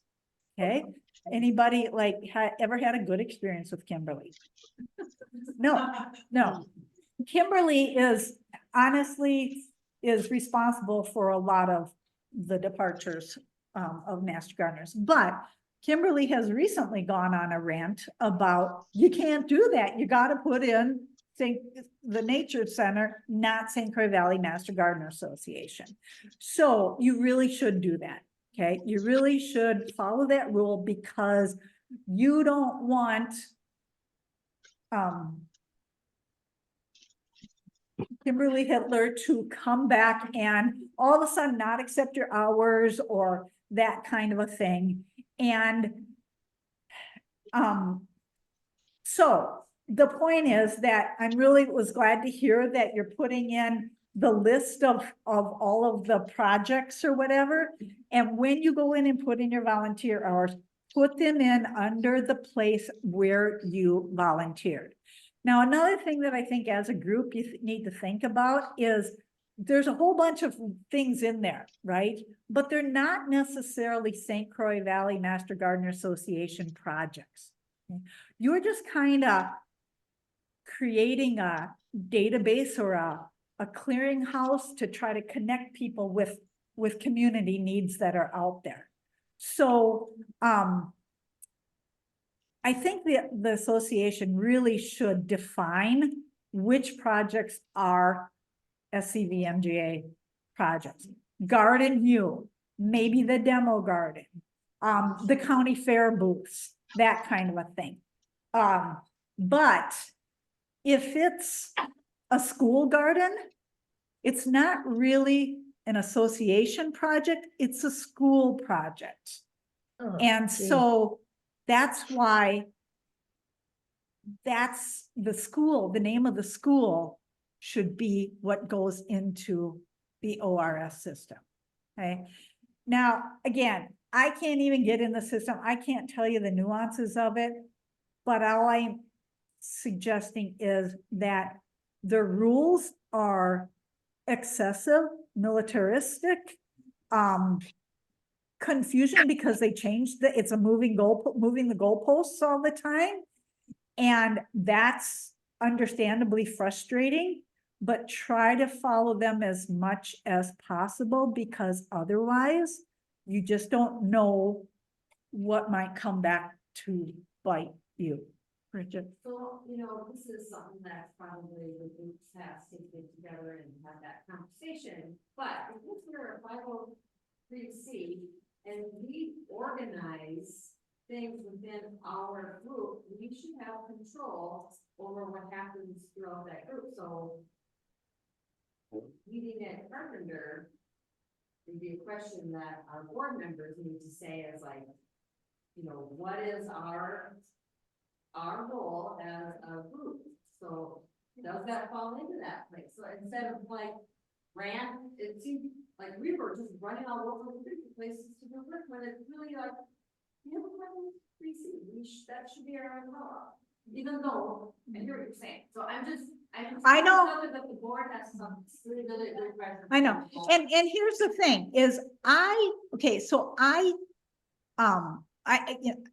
still have contact with colleagues and master gardeners across the state and everything. So I still know some of what's happening and going on. Okay. But I can't ask these questions. I can't say anything. I'm just a disgruntled former employee then. Right. But here's what I think, you might consider doing. Okay. As a group, and this would be a discussion starting with the board and then voting on by the group, is to raise that question and send that letter to UW and say, this is how we want to do it. And because they're credentialing you, they can make their rules, right? And if you don't follow the rules, they can say, well, fine, bye-bye. You're not, you can't be in the thing anymore, okay? So you really kind of have to pick the battles, but that doesn't mean you can't ask the questions. So Diana? you can ask the question, why does it matter? We would like to do it this way because we want to know, we want to be able to get data out of ORS on how many hours are spent on our umbrella projects. Okay. And see what reason they can give you for not allowing that. And here's the other thing, you know, a lot of people have already, so we got Deb sitting here, right?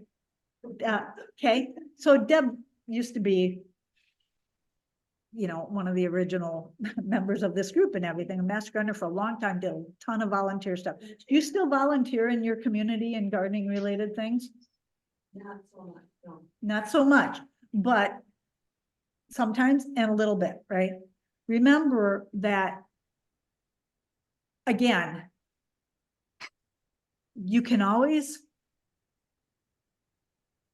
volunteer in your community in gardening related things or not. You can always go to classes and workshops and get continuing education. Okay. But you individually have to decide, do you want to maintain that title of Master Gardener? Is that important to you? And there's no reason it's a very valid thing to be important and stuff, especially when you've had it for a long time, right? So then if you want to maintain that title, and I know now, you know, you can be active Master Gardener if you just put in 1 hour of volunteer stuff and 1 hour of continuing education every year. But if you want to maintain that, you have to follow their rules. Okay. If that's not important to you, okay, then you can not follow their rules and see if it ever blows up in your face. Okay. Or you can just exit the program, still be a member, still be active in your community, still, you know, reach for those goals and mission that drove you here in the first place. Okay. But everybody has to decide that individually. As you know, I mean, I'm totally invested and this group has meant a lot to me over the last 22 years, right? It's grown tremendously. It's done fabulous things, you know, these grants that you give out and Garden U coming up. I'm so glad to see that resurrected and all of that stuff, right? So I would love to see you guys maintain that master gardener mentality, those master gardener titles, that master gardener identity, but more than anything, that local community master gardener mission, okay? Keeping in mind that because my position won't be here anymore, it's almost like it's up to you guys more now to maybe fill some holes, okay? And that's what I'm getting at as far as saying, look at how you can get more inclusive and get more people into the group and grow this group, because you all know volunteers burn out, right? And you need people to run this group and run your projects and stuff like that, okay? Looking for ways to be even more focused on community horticulture education. So like I said, Garden U coming back is wonderful, but maybe there's some other things that can be done. And the more you advertise your group, the more that the public sees your group out there. And honestly, and I'm not, I'm not telling you what to do or anything, but I just want you guys to think about, okay, this is St. Croix Valley Master Gardener Association. Okay, that sounds exclusive, right? It's Master Gardeners. If you're going to encourage other people, maybe you even change your name, okay? Maybe it's St. Croix Valley Master and Journeyman Gardeners. I don't know, right? Okay, but just something to be thinking about from the standpoint of, because of these changes, because of this divorce, your role and your focus and mission might tweak a little bit in order to continue to meet the mission and goals and stuff that you've always had. Kevin. Thinking about survival and of course, spirit of what's been talking about. Thinking about the organizations that are above us outside of even extension, I don't think it's possible.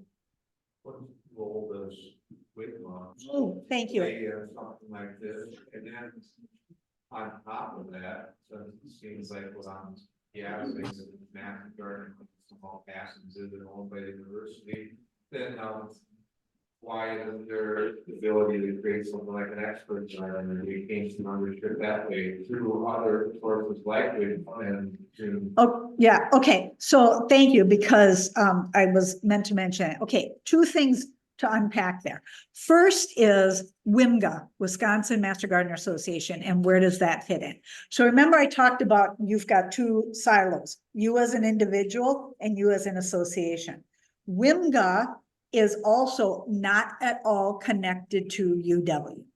It is a separate organization, but it is your parent organization, because you guys have been, all the associations were part of WMGA. And so that's why, Deb sends your dues when you're a member of this, $5 of your dues goes to WMGA.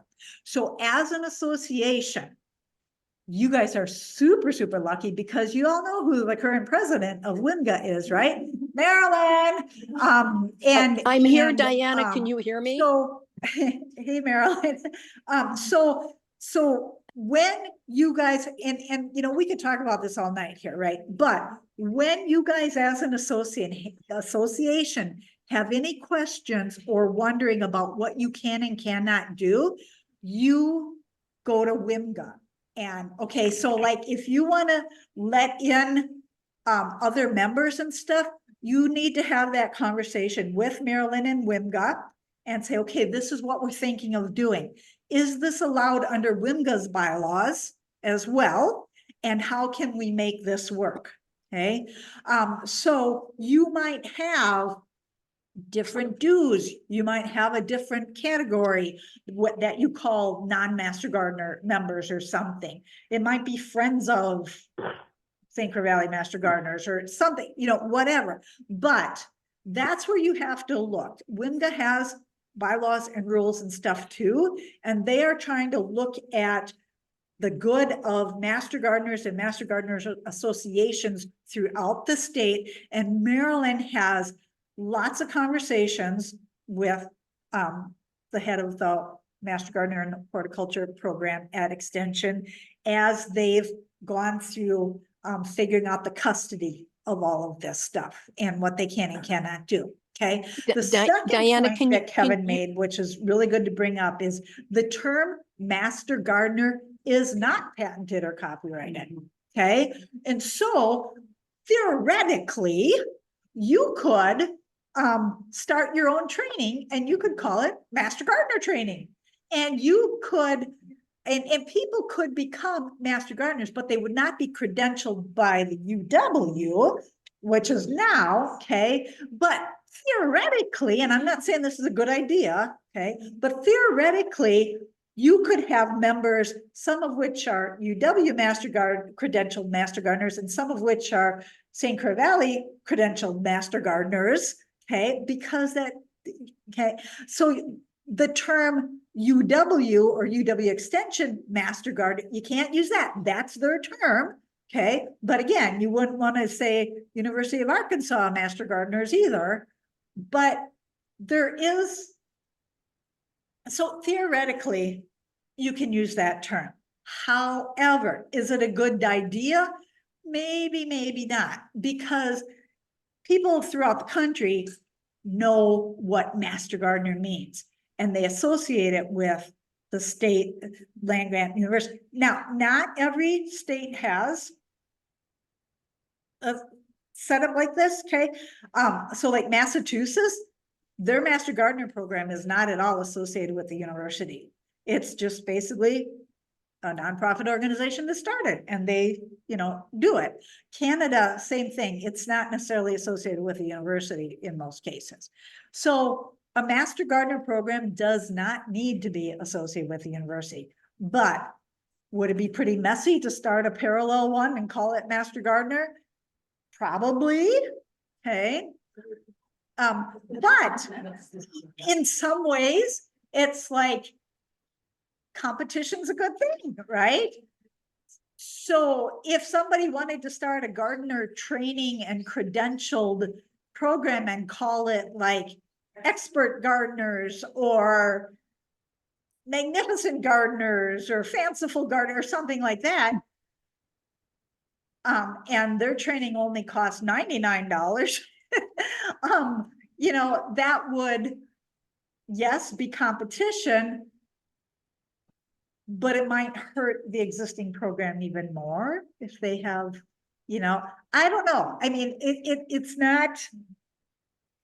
not, there are no easy answers. But my point is, make sure that you understand you are separated from the university.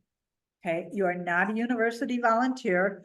You are not an extension volunteer. Your association is not associated with the university. Yes. And we just think of ourselves as Wisconsin Master Gardener. You can think of yourself as a Wisconsin Master Gardener. Yes, you are in Wisconsin. You're a Master Gardener. Absolutely. And don't put the UW or anything in there. I don't understand the benefit. So you get the privilege of paying $400 to get credential if you aren't already haven't already been. What's the benefit? So the benefit, and again, that's everybody's individual thing. Some people like having that title because it gives some credibility, it gives some notoriety, and for some people, that's important, and that's okay. I understand that, but okay, put that aside. That aside, What else comes in the bag? what else comes in the bag? That's a darn good question. Based information that you can get that and where you expected to stick to. But we can get that. that's the thing, okay?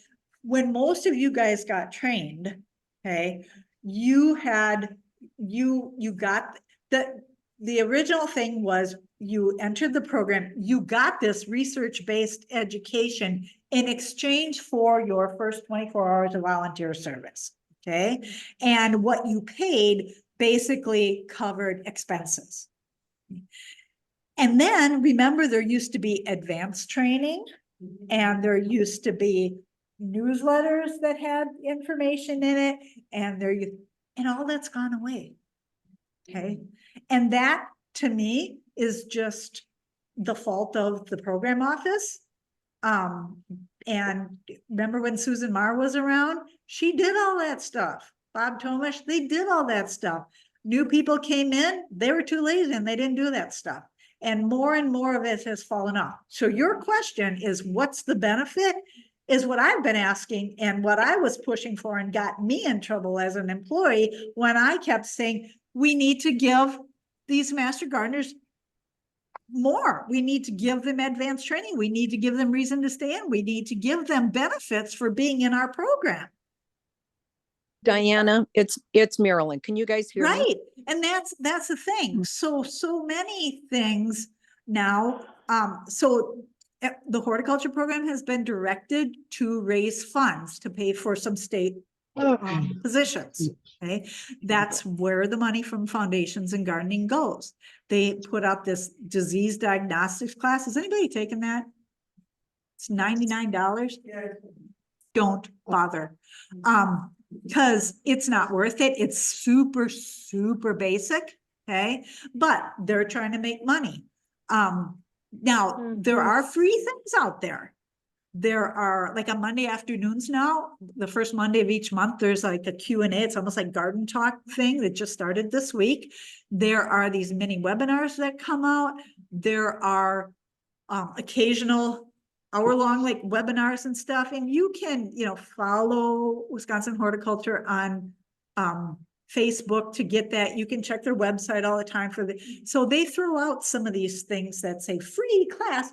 And that's because we all complained about how expensive it was to become a master gardener and what happened to increasing access and diversity and everything that we were trying for so long. Now you've priced it out of everybody's price range and blah, blah, blah. So there are free things, but anybody can get them. You don't have to be a master gardener for it. So that is a super, super important question. What is the benefit to staying in the program? A lot of people have not seen that and decided they didn't want to put up with the moving goalposts and the crabby people in the state office, and they're not master gardeners anymore. They're still out there volunteering. And that's what goes back to what I said earlier. You need to decide what's important to you. Okay. You're at the point now where it's not like you have to pay a yearly fee to stay in. You just got to put up with that ORS thing and that onboarding light thing and that kind of stuff. If you can stomach that and maintain your title of master gardener, you should.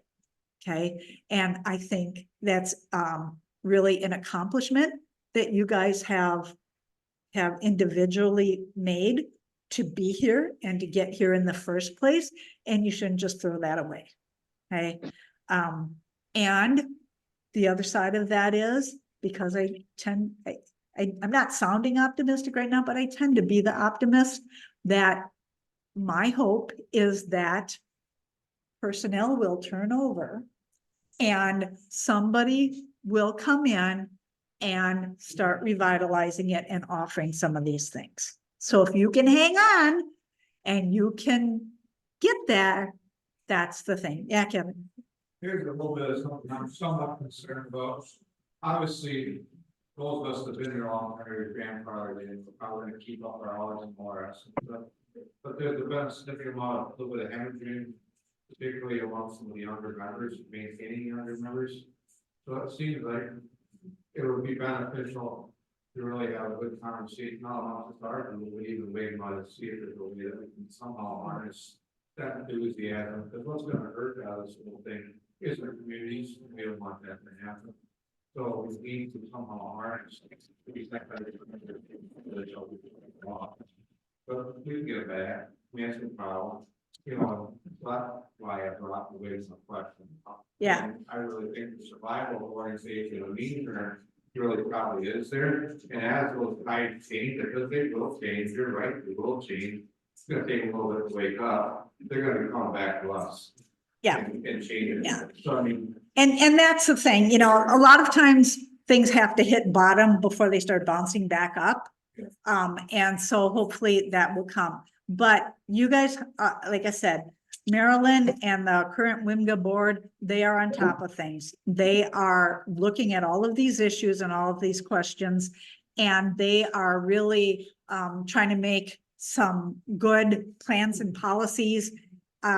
You guys have to also look at what it is that you need to maintain your enthusiasm for the program locally and stuff, and make that happen. So, spending some of your money on high quality speakers, on topics that get you excited, getting involved in, you know, really focusing on certain projects and community service things and stuff. All of that is important to keep you guys energized and keep you rolling. But I just want you to think creatively about, okay, you cannot count on UW for anything anymore. So know that you're on your own. And what would work for you guys to help maintain and grow your organization and your enthusiasm. Okay, so that's your drive home in the fog thinking. Bye, everybody.